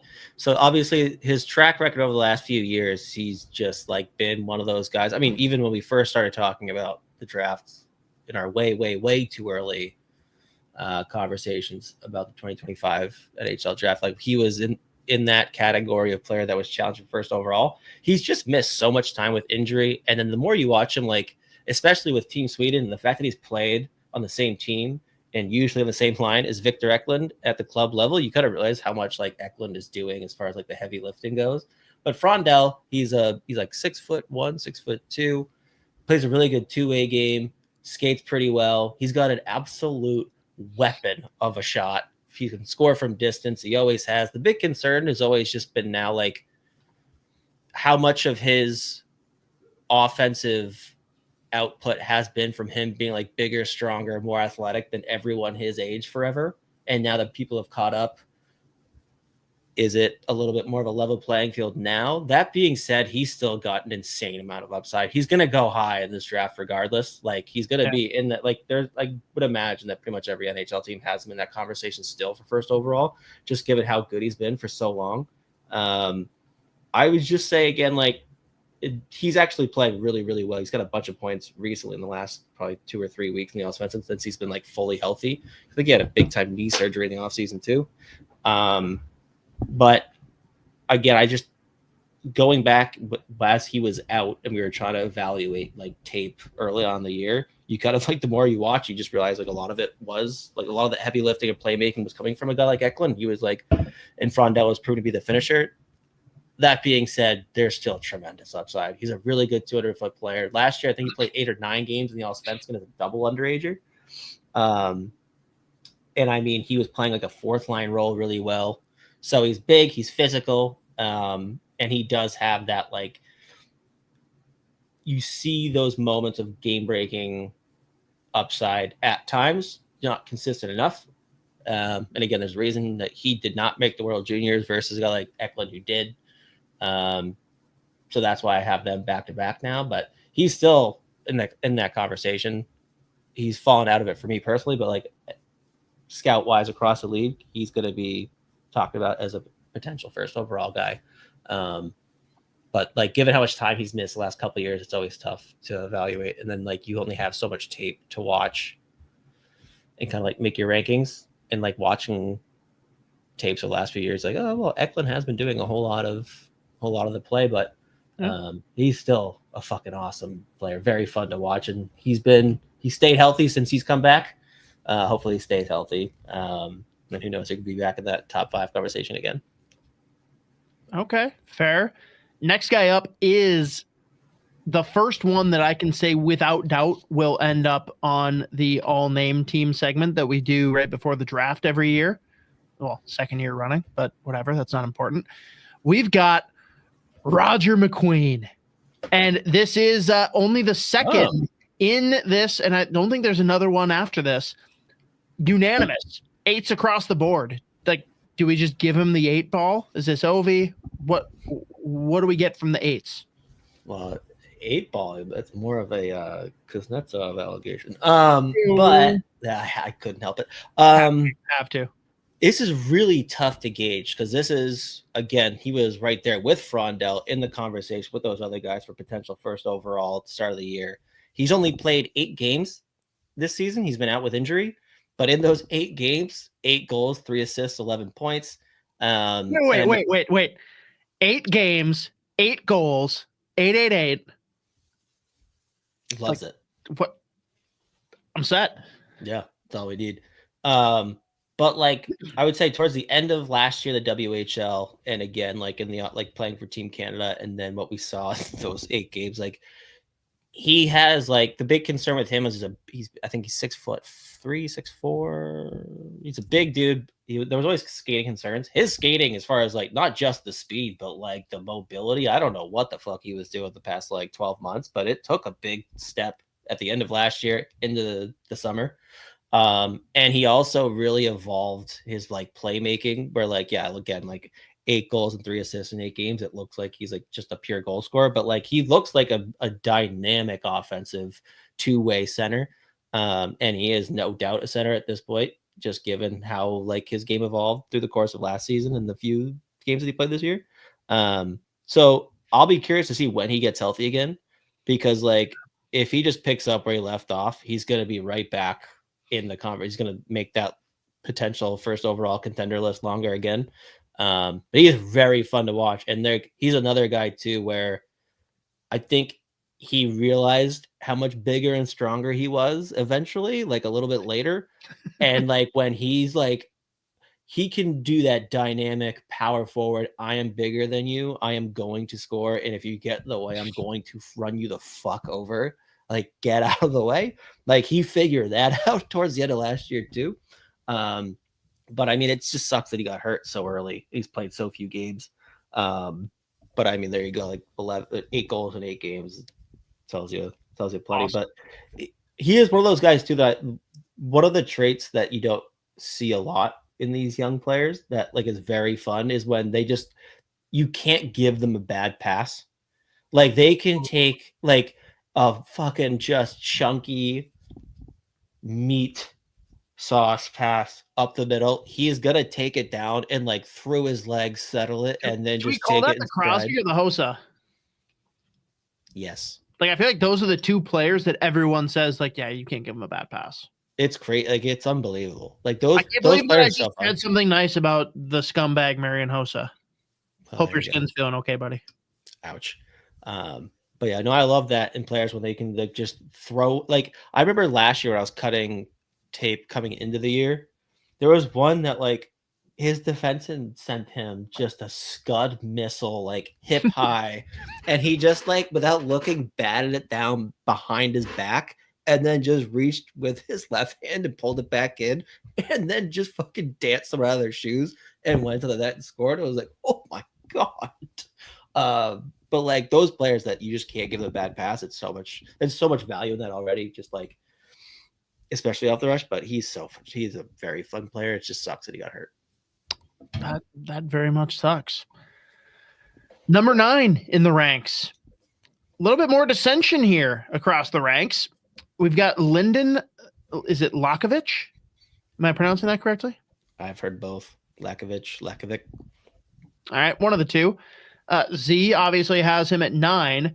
Button comes in at 29, and much closer here, Ellis at 10. Z, talk to us about Lyndon Lakovic, whatever, but also, like, do you understand Button putting him at 29, or is that a crazy number? I mean, like, it's a little bit. That gets to the point where I'm like, that's aggressively low, especially when you just watch like what's playing now on the screen. So this is a guy who coming into the year was pretty much like a complimentary, like kind of physical, decent defensively. He's got a little bit of offensive upside. Then he starts this year and like he's scoring goals off the rush. He's got an absolute howitzer of a shot. Doesn't need any time or space to get it off. Then you watch him like off the rush, the playmaking abilities, and like how well he moves. He's another guy who's skating has taken a whole other step forward. Like he looks like a completely different player than last year. And like he has so many now where it's just like, oh, he's a game breaker. And like he's incredibly smart. He's got really good 2-way. He screams when you look at his frame, he's 6'4", just under 200 pounds.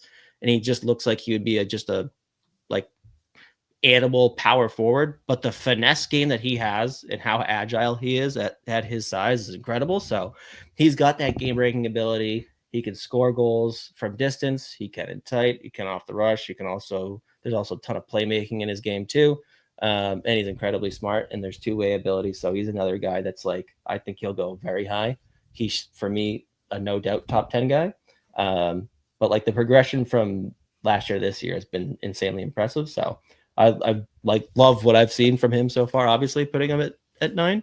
But you had him at 9. If he's a no doubt top 10 guy and you've liked how he's improved from last year, like.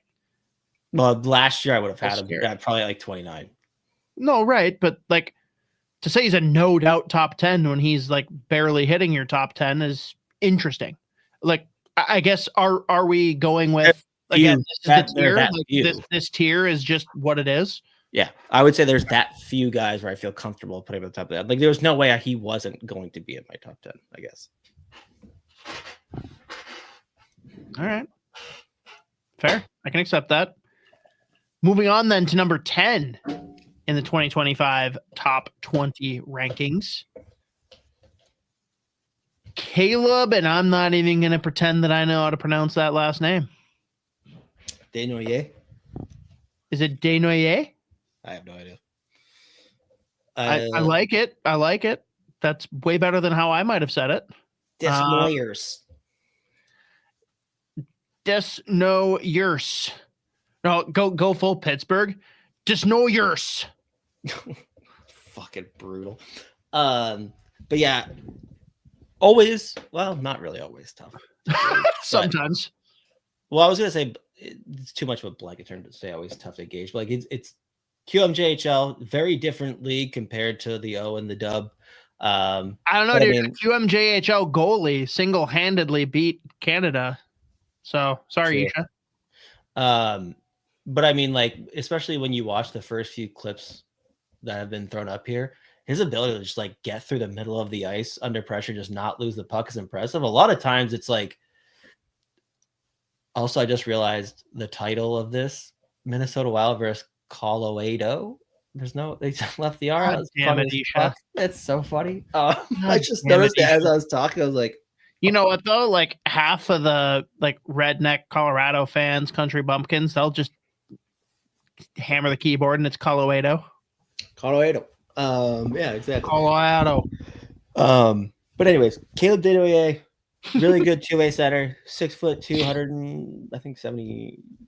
175, something like that. But physical, really, really smart. One of the smarter centers in this draft. And like a lot of the plays that he makes, it's interesting. It's like not necessarily the most flashy, but there's clear manipulation. He knows exactly where the defensemen are going. He'll read the play and switch the point of attack. His points are, I think he's almost at 2 points per game right now in the queue, playing on a really fucking good Moncton team. He's their number one center there. He's won basically at every level that he's been in.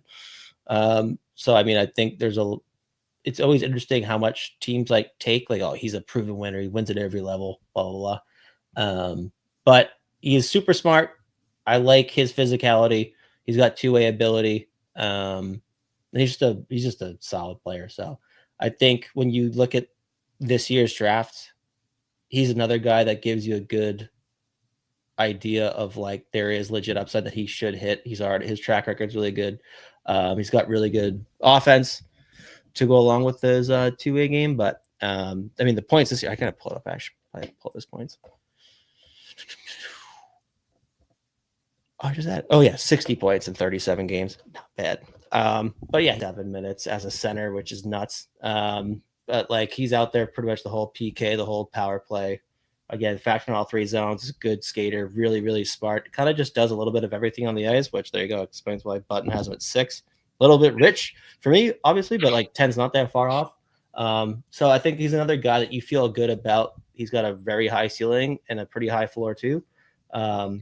He kind of just like makes it look easy. Like again, like I mentioned before, those first few clips is him just like easing through the neutral zone into the offensive zone, splitting defensemen with the puck, control possession. So he just like kind of makes it look easy on the ice. But he's a really fun player. He's really good. So from a 10. Yeah, and in the dismay of trying to figure out his pronunciation, I did not announce Z has him at 10, obviously. Button at 6. Ellis at 9. So Z, you are the lowest on him. You hate him. It's unfortunate, but It happens. I get it. Let's talk then. So obviously your top 4 are very interchangeable for who could go number 1. This next tier, 5 through 10, I don't care where you rank them right now. Like, which player is the most volatile in your mind? Like, can swing the highest or the lowest of these 6? Probably Frondell. Yeah. Like anywhere from, like you said, he could be anywhere from 1 to 15. Mm-hmm. That's reasonable. Yeah, I'd say he's got the biggest variability and volatility. So okay. All right, we're into the next tier. What would you say is the rest of this? Just like one lumped tier where like who knows what's going on, or do you have another tier that you'd carve out within the next 11 to 20? I think there's one now that I really like look at it and think about it even more that I probably would put him if I could change. Probably put him maybe into the top 10 or higher. But other than that, like this next, honestly, like from here to 20, I could be like, yeah, sure. All right, so this is another tier holistically, 11 to 20. Got it. All right, well, we'll kick it off then with number 11 on your rankings. Cameron Schmidt. So 11 for Z, 7 for Button, and 17 for Ellis. So you're kind of the neutral Switzerland on this. If you had to adjust your rankings and move Schmidt to either 7 or 17, which one do you feel more comfortable doing? Oh, fuck. Probably 17, but I'd do it kicking and screaming. Yeah, no, I got you. It's not intended to be an easy question. So tell me, Cameron Schmidt, why is he next guy up, first one in this next tier? So this is a fascinating player. He's 5 foot, I think 5'7.5". He might be the only dude, the dub this year, to put up 50 goals. He is a fucking machine with the puck, and he is incredible to watch. He's got 31 goals in 37 games for 51 points in the dub this year. Every single time he touches the puck, like, you're assuming it's just going to end up in the back of the net.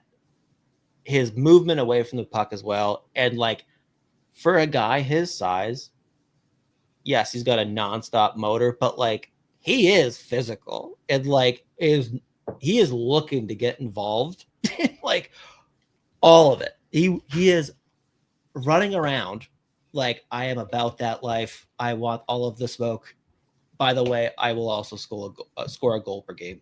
He's just so fun to watch, just like dynamic, game-breaking offensive upside. The fact that like, and again, like it's always tough to gauge because like there's another guy who's got a ton of upside, but he's way too small. But because he's a center and not like you're always gonna be worried if he's not the center. But like Cameron Schmidt is out and out like a sniper winger that gives you also still like pretty good two-way play. The motor is nuts. Like he is nonstop. He is all over the offensive zone. Loves having the puck on his stick, demands it. But like out and out game breaker almost every night in the WHL right now. The shot is a joke, and he can score from distance, obviously, but he can score from in tight again. Like the fact that he's as small as he is does not affect the way that he plays the game whatsoever.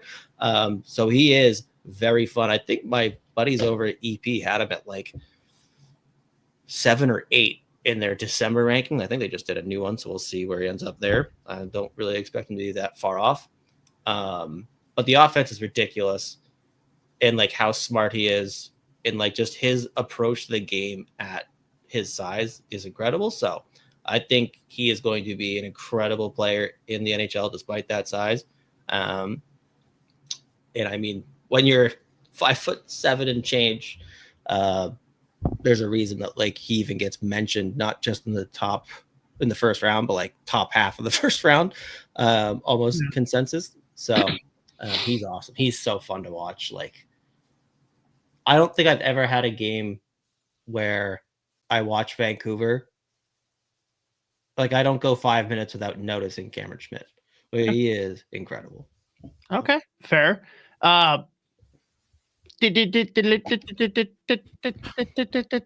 We've got breaking news, apparently, coming in from a couple of sources, Z.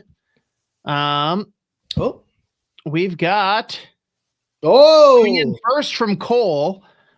Davo got 3. And Mateo comes in shortly after saying McJesus got 3 games for what Connor Garland did. That's funny.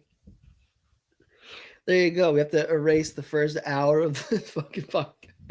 No, it stays. Isha, don't delete this shit. Yeah. That's crazy. I don't know. Dude, he cross-checked him in the fucking face. How is that crazy? I know. In my head, was that just because that you didn't imagine McDavid could be suspended or what? Yeah. And was that game last night? Because in my head it was it was 2 nights ago or 3. I don't even know why. Like in my head, it was in January. I know that. Great. That's all I needed. 3 games. They were getting so much shit. They were like, we have to fucking give him a big one here. We can't. I mean, I bet you also it does factor in. It was 2 games in a row that he did something dumb. So that's the thing. Would it have been 3 if it wasn't like 3 incidents in a row? Yeah. Like it would have. No way. No chance. They had to adjust. All right. We are back then on the prospect stuff. We just had to touch on that quick. On to number 12. All right. We have one Carter Bear. Z again coming in at 12. Button at 15. Ellis at 14. So all of you were in the same general range. No real dissension here. Talk to me about Carter Bear. Why do you got him at 12? He is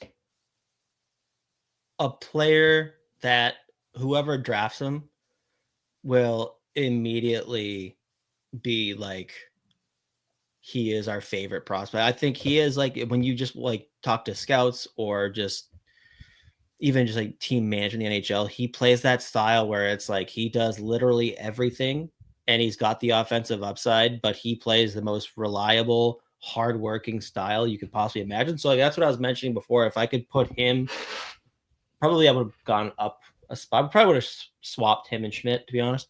And then like probably had that tier that I mentioned go from 12 to 20. So I do think he is like on a different level where he just does literally everything. He is a menace on the forecheck. Another guy that like he's gonna go in, he wins the puck, then he creates offense that way, and there's a good chance he'll still be on the ice to score himself. He's got some ridiculous playmaking ability. His two-way game is high end. He's a factor in all 3 zones. Another guy that you notice pretty much every shift. And I mean, he's just like how quick he plays. Like he's another guy that like his processing speed matches his hands. Like he thinks at a super high pace. He's usually reading 2 or 3 plays ahead. He knows where he's able to manipulate the as well, but he knows where the play is going. So on or off the puck, he's always in the right position. He just plays. I think the way that like the GMs always love, he plays the right way. He does the right thing every time. So he's one of those guys that like in any situation you're gonna throw over the boards. And again, another guy that this year we're seeing a different level of offense. So I think there's a ton of upside. I think at Smart Scouting we had him at 7 in our last rankings. So he's a fucking awesome player. Again, I think he's like a coach GM dream. And this year we're seeing a different level of offense than we've seen before. So I got to pull up his points actually. So that might even be underselling at this point. Yeah, he's got 62 points now in 36 games. So he is taking off, but he's a very fun, great name as well, by the way. Carter Bear. Solid. Yeah. No, he's awesome. So he could be another guy that falls in my top 10. Come first, you know? Yeah. But yeah, fair. Moving on to number 13. We've got Radim Murtka, which is a very cool name. I like that a lot. Also, what is that jersey? I like it. Is that like it's playing in it's a Champions League jersey. What team was he playing for in Czechia? Oh I'll believe you no matter what you say. Manchester United. Damn it. Okay, I don't believe you. Crack that one. This dude is fast. I should say, sorry, 13 for Z, 23 for Button, and 20 for Ellis. So you are definitely way higher than the collective. Talk about him. This dude is, I mean, well, first of all you really have to say is he's a 6'6", 200-pound right shot defenseman. Gets it. All right. First overall pick probably for most fucking GMs. So at the start of the year, he was really struggling to get ice time in Czechia, and he moved over to WHL in Seattle in I think it was November. And since then, he's got 18 points in 19 games. But he's a super mobile dude for how big he is. Again, right shot D, always great. But impressive motor. He plays a ton of minutes, defends really well. He is pretty selective about, or when I say selective, it's a positive about when he just decides to be super physical. He knows that he is bigger than everyone. When he hits someone, it looks bad. And he's not going to overextend himself just to throw a hit. But when he needs to be physical, he is at the right time. But he is just the skill in his skating at 6'6" and the fact that he's a right shot is a huge plus for me. The fact that he was able to come over here and be just under a point per game on the Seattle Thunderbirds is incredibly impressive. So when you just look at the foundation of tools there, again, I talked about it with Jackson Smith, where it was he already has the baseline foundation and the tools that you can build on. Brad America is in that same tier where it's or not same tier, obviously, but same conversation where you're he's already got this part of the game down. And as we refine a bunch of more of those intangible or not intangibles, the skills, he is going to be another guy that he could potentially be one of those guys you talk about. It's his floor is being a 4 or 5 D man. And there's definitely a ton of room for him to grow, but the offensive game since coming over to the WHL has been insanely impressive. So I'm pretty high on him, given how well he moves, what he's shown since coming over from Czechia, and how much room there is for him to grow. So I'm very high on Radomirka. Love that. Next one up is at 14, Benjamin Kindle. So 14 for Z. Button's right there with you at 13. And Ellis, your former boy of Smart Scouting, burying him in the second round at 39. Yeah, I think awesome logo, by the way. Yeah. I think coming into the year, so again, another guy that historically has been very much a complimentary, plays the right way, not a ton of offensive upside, whatever. Type of guy where it's reliable. He'll chip in some secondary offense. One of those guys where it's 60 games, 40 points, 45 points. This year, he's elevated that offensive game to a whole new level. He's decided to the most explosive tool that he has is this ridiculous shot. He could do it from a standstill, but just a snapshot off the rush. It's very deceptive. He could score from anywhere. And he has decided to use it. I got to pull up what his actual goals are now. Oh, that's going to piss me off. Oh, I just had it up because I was trying to figure it out after last night. He went off again. There he is. 68 points in 41 games. But his offensive game this year, and this is fluctuating in between center and wing. It's taken another step forward as far as the playmaking goes and game breaking offense goes on a really, really good Calgary team. It's almost he's been holding himself back for years, just not really shooting as often. I think he's got this year, he's averaging over double historically, shots per game. And it is working, but he's also unlocked his passing game. He's got another guy that's a factor in all 3 zones. He plays center, he can play wing. You can put him on the ice in any situation. He's just been a beast pretty much every game for Calgary on a really good Calgary team. They are they're playing very good hockey right now. And again, like even last night, just watching their game, like this fucking stretch pass that he made was a joke. Like 120 foot splitting all 5 players on the other team and sending Oliver Tolkien on a breakaway, like tape to tape in stride. It was incredible. So like we're seeing a whole lot of offense we haven't seen from him before. The shot is like high end. So I really like Ben Kendall. He could even climb closer to 10 as the year goes on here for sure. Love that. Okay. Do you understand the concerns from Ellis, or is 39 weird?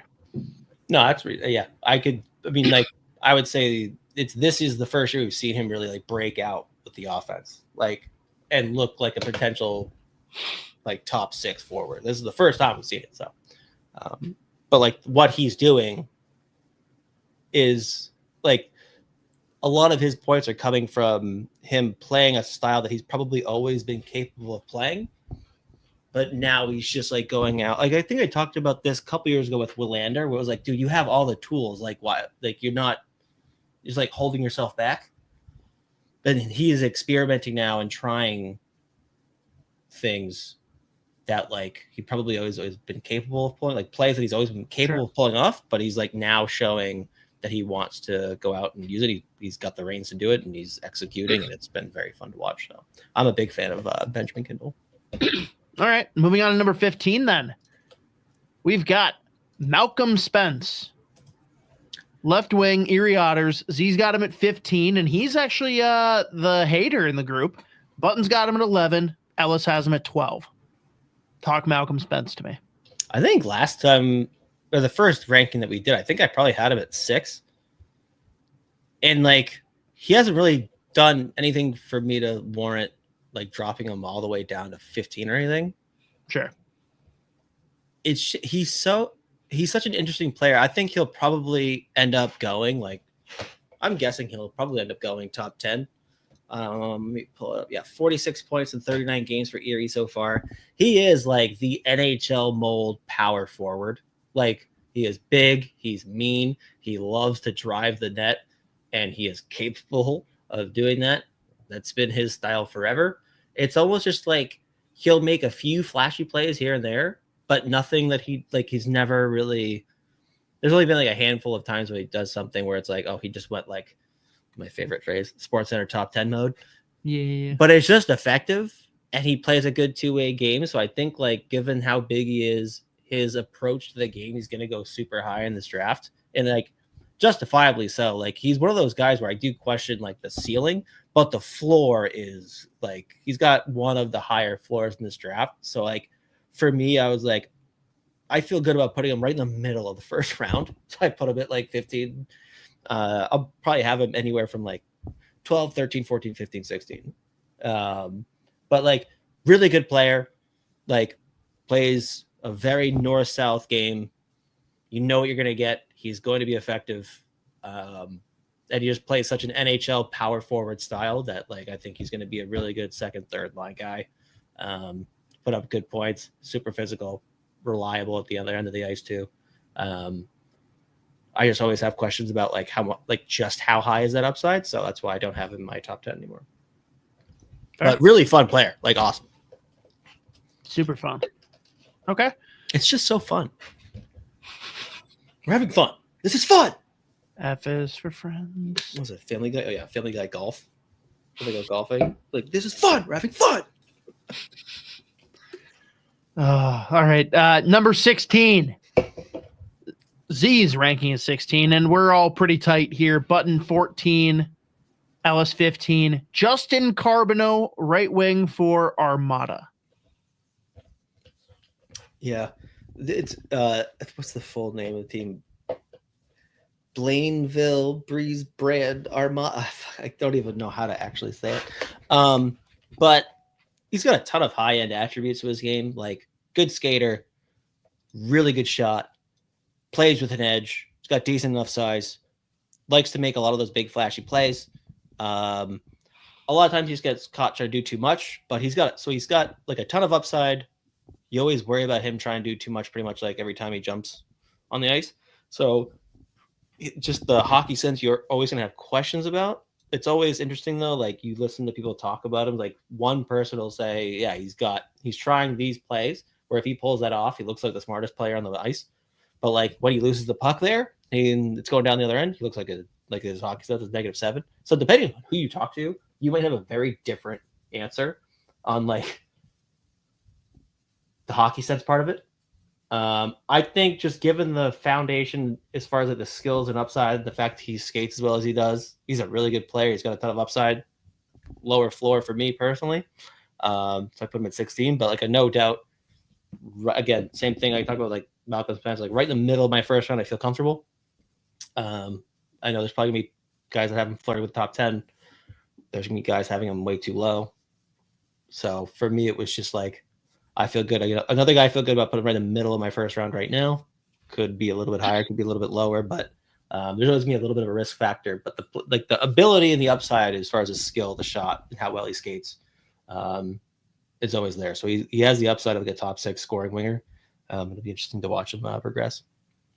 And especially when he plays with a little fuck you, it's always fun. Like I love when he fucking just toe drag, snipes, goes bar down, immediately chirps the goalie. Always fun, like very fun to watch. Has he ever drank from the goalie's water bottle? We need that. We need a little bit more of that attitude. Agreed. Can't say I've seen him do that before. Disappointing. All right, moving on then. We've got Z's number 17, 10 for Button, 19 for Ellis. So you somehow strike the middle chord. Cameron Reed, left-handed defenseman, Kitchener Rangers. Ugly jersey. Ugly as sin. Terrible jersey. I think by the end of this, Cameron Reed, I think it's EID. I think it is too. He's one guy I could see getting, for me personally, getting closer to 10. Like I think that's more likely than him falling. I think he has more room for me to grow personally. I've had such few viewings from him, but like he's not the biggest dude in the world. I think he's like 6 foot exactly. And then on the lighter side, but like a really fucking good defender, not just like off the rush, but like in zone too. He's super smart. And he's got some offensive upside that like I didn't really see coming into the year. So another really well-rounded two-way D-man. Skates really, really well. He's a super smart player. So like, who knows if I go back and like just focus on him a little bit more the next few weeks, I could see him climbing like 3, 4, 5 spots. Because it's been very fucking impressive so far. I got to pull up what he's doing. Those numbers right now. Yeah, 34, 35 points in right around 40 games. The last I was tracking, but it's been a few games since then. But like the offense combined with like how well he's like played, like he has at times been utilized as like a shutdown D-man for Kitchener. So like he's a little bit more well-rounded than I really thought coming into the year. And like some of the plays he's making offensively are incredibly impressive. And just given how well he skates, so he's got another guy with like a really good foundation. So I think I could see him probably in my own rankings climbing up to like 12, 13. But really good player. I think potential future top 4 guy. So put him at 17. I accept it. Number 18, as we get to the final 3 here in Z's current top 20 for the 2025 NHL draft class. Brady Martin, a center for the Sioux. It's another guy, again, I should probably pull up. There we go. So he's just under a point per game, and like maybe not necessarily someone who's going to make the most standout highlight reel level plays, but he is another player. This is like classic Sioux Greyhound centers where it's like super physical, the definition of a two-way center where it's like, yeah, there's some offensive upside there, but they defend really well. They're ultra physical. They quote play the right way. And this year, again, we've seen a little bit more offense than in years past. He's got decent size. He can be used in any situation. And given some of the offensive plays we've seen so far this year, I decided to throw him in my top 20. There's about 4 or 5 guys I was battling between like 17, 18, 19, 20 plus honorable mention. Or sorry, 4 or 5 guys outside of the top 20 that I was trying to figure out a way to fit in. But went back, watched more of the Sioux Greyhounds tape this year. And I just like, given how impressive those shifts that I watched from Martin were, I had to put him in my top 20. I think there's a lot of room for him to grow too as he grows his offensive game, but like he's already got that like 2-way centerman NHL mold like down. And he's got the skill and a shot that like he could have some more offensive upside there too. So I think he's another guy that's got a lot of room to grow. I think my buddies over at EP had him at like 12 at one point. So who knows? Okay. 12, 13, so he's got him 18, Buttons at 18, and Ellis is at 16. Yeah. Again, it's the play, it's the off puck play and like how physical and smart he is defensively that has him like already just like a high floor guy. And this year we've seen just more offense experimenting with some tools that he's always had in his bag that like he's got some offensive upside there too. So can can we agree that if these jerseys were gray or brown or somewhere in between, like they would be among the elites? I think they have a gray. Red hockey jerseys. They're awful. I think they have a gray. Do we agree though? Do you like red hockey jerseys or no? I despise the color red. Oh, okay. There's like, I just like I do more like, with that. Like I understand like the classics like Detroit and Chicago, but I genuinely like still I can tell you that they're okay jerseys, but still if they were any other color, I would like them so much more. Yeah. There's I don't know. I wish I could remember when Ryan O'Rourke was playing in the Sioux, they had one. I don't know if it was just a special jersey that year, but it was sick. I can't even remember why. Even like a shade of green would be cool. Yeah, I think they do have like a gray green. At one point, I'm pretty sure they had a gray jersey, but I don't know. All right, fair enough. Well, moving on to number 19, we've got Kashawn Aitchison, Z19, Button 16, and Ellis super high at 7 on the Barrie Colts left-handed defenseman. He is. I think Ellis, like, I feel like I read his article when he put out his rankings. And he was like, I am significantly higher probably than everyone on Aitchison. But this is like, he's probably 6'1", 6'2", super high-end skater. And he is mean. Like, I mean, mean within the rules. Like, he is like, you are terrified to try to take him wide or attack him at speed. He can, first of all, just keep up with you. Like, you cannot beat this kid wide. And when he gets you, or like once he engages, like his physicality is a level of scary that it's just like every time he throws a hit, you're like, that probably hurts a lot. But he's such a good skater at his size. Again, like he's already got in zone and off the rush D down pat. This year, he's also like involved a whole lot more off the rush playing on offense. So if he can grow like a little bit more like power playmaking ability, where it's like a lot of his offense now just comes from like rush play. And I think we've talked about this in the past about a guy like Kyle Masters, where he was so good playing at full speed. When the game slowed down, that's where like the offense was like a bit more of a question.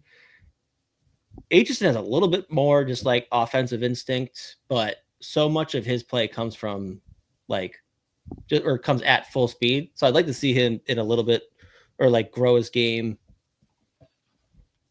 in a variety. I'm trying to think how to actually word it, but like less off the rush at full speed, more like can you manipulate an offense from the blue line and make plays that way versus like he's really good defending off the rush. Again, he's also really good just like defending in general, but like offensively specifically, if he could unlock some more as far as like manipulate D from the blue line, stand still, but moving the puck.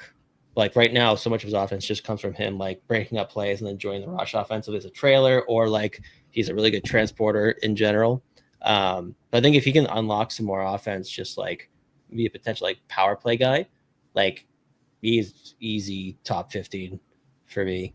But I think there's probably just a cap right now offensively. So for me, still top 20, no doubt.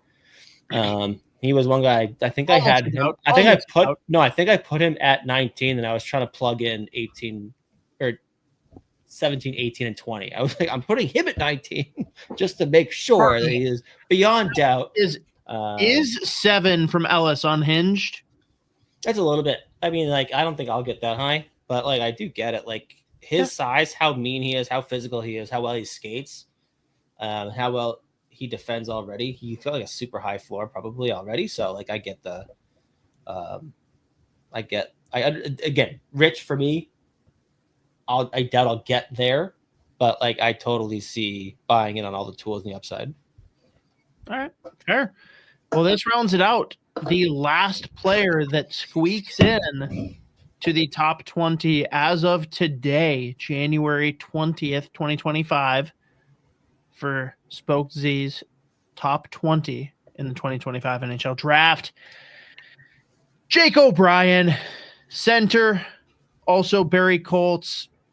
Z's got him at 20. Button's got him at 24. And Ellis, again, ultra high at 13. Yeah, I landed on him at 20 alongside, over the guys that have the 5 or 6 honorable mentions that I was trying to get in the top 20. He's just super smart, super skilled, really good small area player. And like his ability to like manipulate himself out of situations is impressive, like offensively, but like how reliable he is at both ends of the ice. Like Brantford doesn't score a ton in general, but he's still over a point per game. Like, and he's just, a lot of it for me with Jake O'Brien comes down to how smart of a player he is, how high his hockey IQ is. And the fact that like, he's one of those players that regardless of how much pressure he's under, like it's almost like he gets under pressure, his heart rate slows down. He just like, no problem. So I think he's super smart. Again, two-way centerman. He's got decent size. He's shown a ton of offensive upside this year on a team that doesn't score a ton. So I put O'Brien at 20 over the other guys, just given the upside. Plus, like I think how reliable he is. I think he's got a super high floor. So I put him at 20. Reasonable. So that rounds out the 20. I'll give you a chance to talk about some of your like honorable mentions and whatnot, but I'm going to bring up a couple off the bat that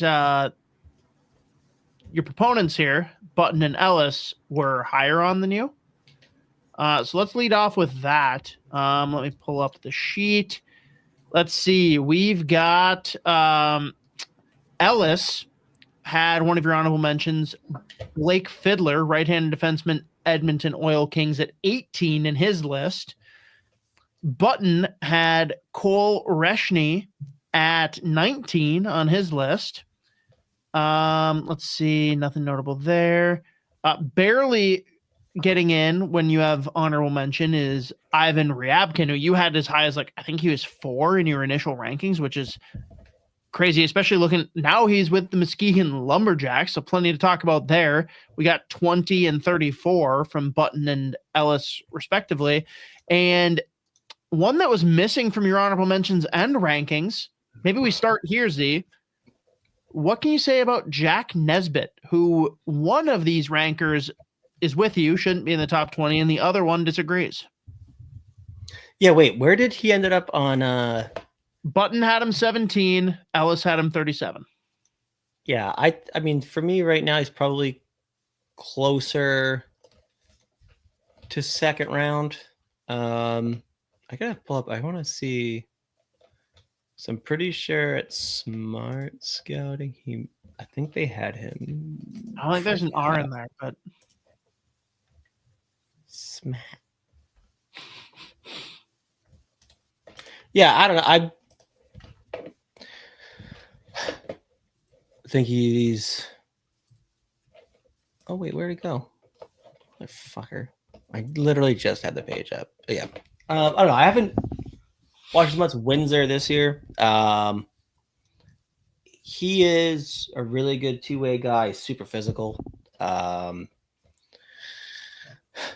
fucking big boy playing at center. I'd have to go back and watch a little bit more. I think he's an early second round guy for me. Like, I think he's a pretty reliable player, and this year he's shown some playmaking abilities. He's got like decent points. I think he's just under a point per game right now playing Windsor.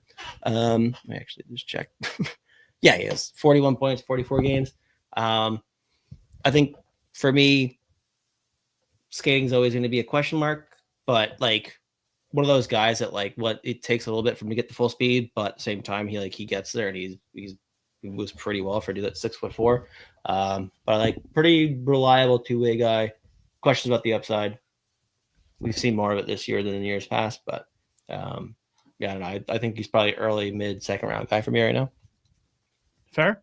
So anyone else that you want to key in on? I listed a few there that, again, Ellis and Button disagreed on. I know there's some that you probably feel weird leaving out and only making honorable mentions. Who do you want to talk about here for the last, like, we'll say we've got 5 to 10 minutes here, however you want to spend it. Yeah, one guy specifically was Blake Fiddler, 6'4" right shot D-man, big, physical, mean, some decent offensive upside, but like probably projects more as like a defensive defenseman, but like moves really well. Projects as just like a shutdown guy. So I just ended up going like I saw a little bit more offensive upside and got like Aitchison versus Fiddler. So another guy that like I was probably initially like before I sat down and actually made the list, like, yeah, Fiddler top 20 guy for me, probably.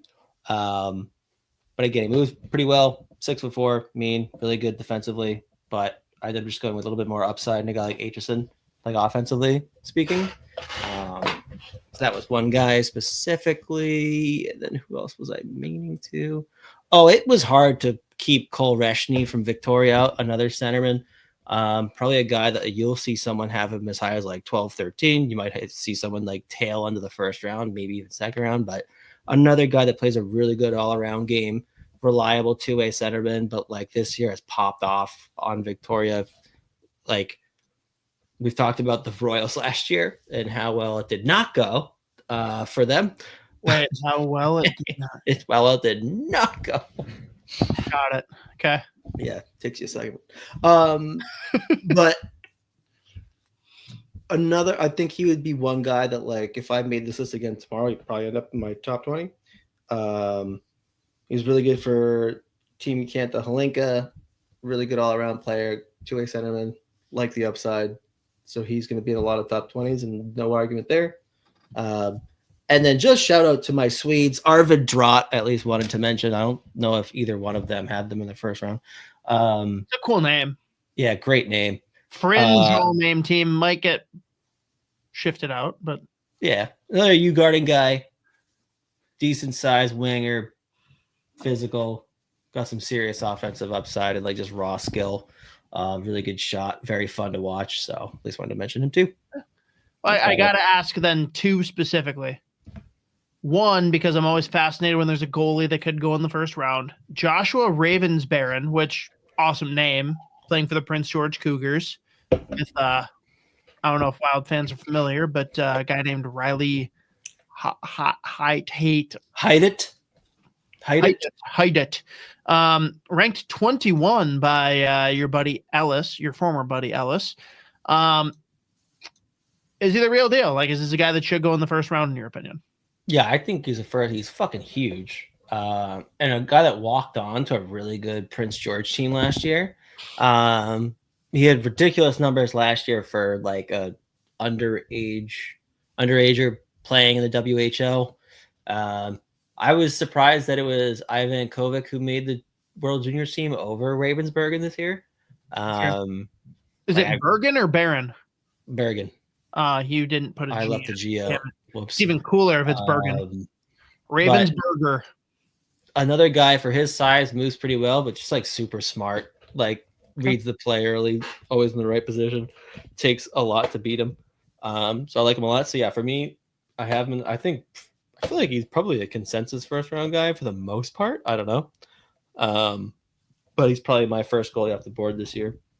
Okay, fair. And then the other one I have to ask about, because you had him like 4 in your way too early rankings, and we've got 20 and 34 from your pundits here. I don't need you to give me a thorough breakdown on Ivan Ryabkin, but as it sits today, you don't need to cover yourself to not look dumb, but as of today, what is the highest you can reasonably see him being drafted by an NHL team? Anywhere from 13 to 20. Okay. So that's fair. Reasonable. Yeah. I mean, we'll see. Why the fall off? It'll be good to see him in the USHL now. I think he's got 5 goals in 4 games so far. Do you see him playing college hockey next year? I don't even know if he's why else go to the USHL? He was getting the full on KHL. Right, but why not go to the CHL? I don't know. Oh. I know Muskegon's had a track record of getting Russians to go play there for a long time. Svechnikov played there. They've always gone out and drafted in their draft. They've always gone and got Russians at 50-50 or less than 50-50, whether they come over the years. But he's been good the 4 or 5 games that he's played so far in the USHL, obviously putting up good points. He's fucking physical. Really good playmaker, but it's always tough when he's literally up until 2 or 3 weeks ago, had barely played any hockey this year. I think he had played in maybe 10 or 11 KHL games, even though he's probably reads 15, 16, but some of those games, it was 0.0 time on ice. So, I mean, if he continues playing as well as he is right now in the USHL, he'll probably be in my top 20 again. But right now I just have barely watched him play any hockey whatsoever. But there is crazy upside. Just his highlight reel is very fun from years past playing U20 in Russia. All right, fair. Shit. Is there someone else that I had on here? Oh, well, no more from me, but I have to go over. Mateo throws in for Dan. I don't know who he means by Dan, but we'll throw it in. For Dan, thoughts on Jacob Wozniak? Yeah, I think I probably had him aside. In my you had him in your initial rankings. I think you're just outside.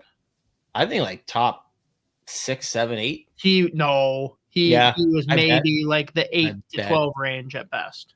I don't think so. I think I got to go back and find it.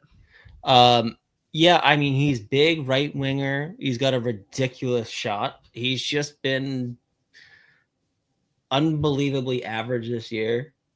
What he's played for Team Sweden, he's been like the Holinka, he was legitimately bad despite his points. He was getting a bunch of secondary assists or tapping goals, or I think the goals he scored were in those 9-0 games. In this year, he just has not. His league play has been very, very average to unnoticeable. He just comes in looking like a 6'3" power forward that could just be a pure sniper.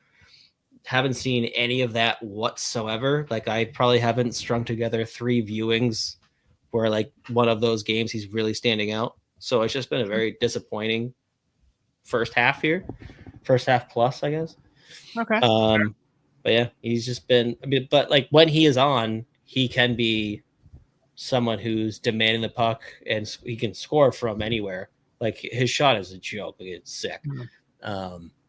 But he'll flash some playmaking ability as well. But right now, he just looks like someone that can score from distance, but needs to get the puck in the right situation. So it's just okay. Sure. Okay. Well, last thing here then, because we're going to cut it off at 2.5. We're at 225, almost 226. Mateo comments here. Chris O'Hearn hired with the Hawks as VP of Hockey Ops. Z, this is an interesting development. I'll say what you're not willing to say. There you go. Good. Does this just prove that Bill Guerin is in the right and Chris O'Hearn is clearly a bad person if he's going to go work for the Blackhawks? I'll let you say it. I still haven't got any real clarity out. We're never going to. Never. Yeah.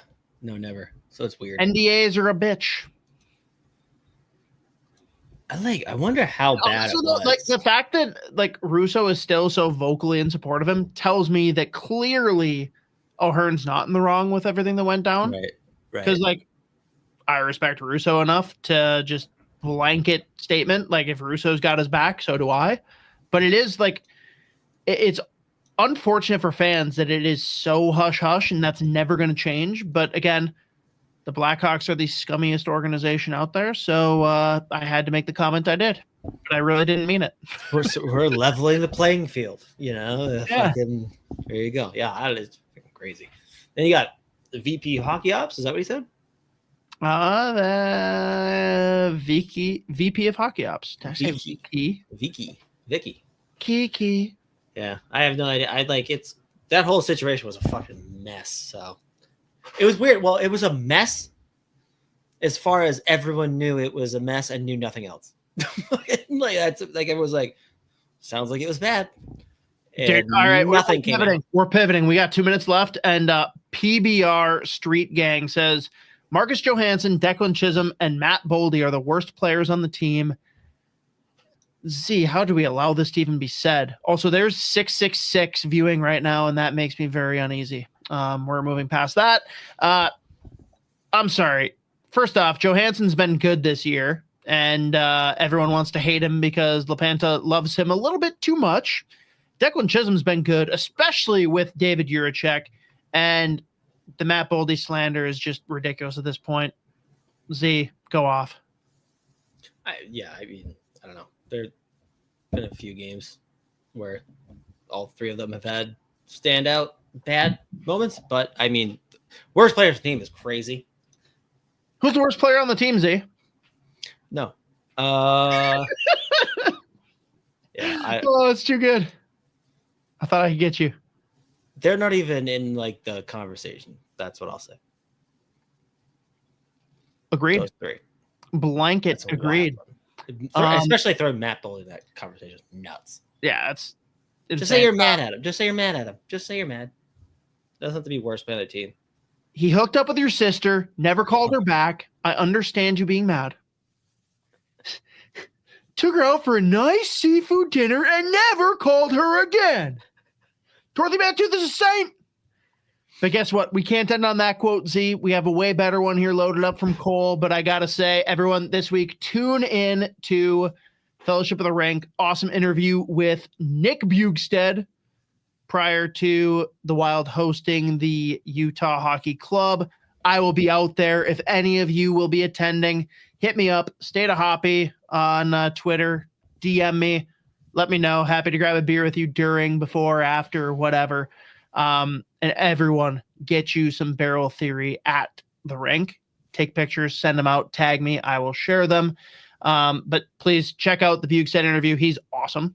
What a guy. He also said off recording that he is going to make sure that Pitlick jumps on with us at some point because he saw the jersey. I told him the story and he was all about it. So love that. That's happening. But Z, we're closing out here. Any last thoughts before we get the parting quote from Cole? Nope. Let it rip, please. We're ripping it. Cole says, of course he has a turtle. Peace out, guys. We love you.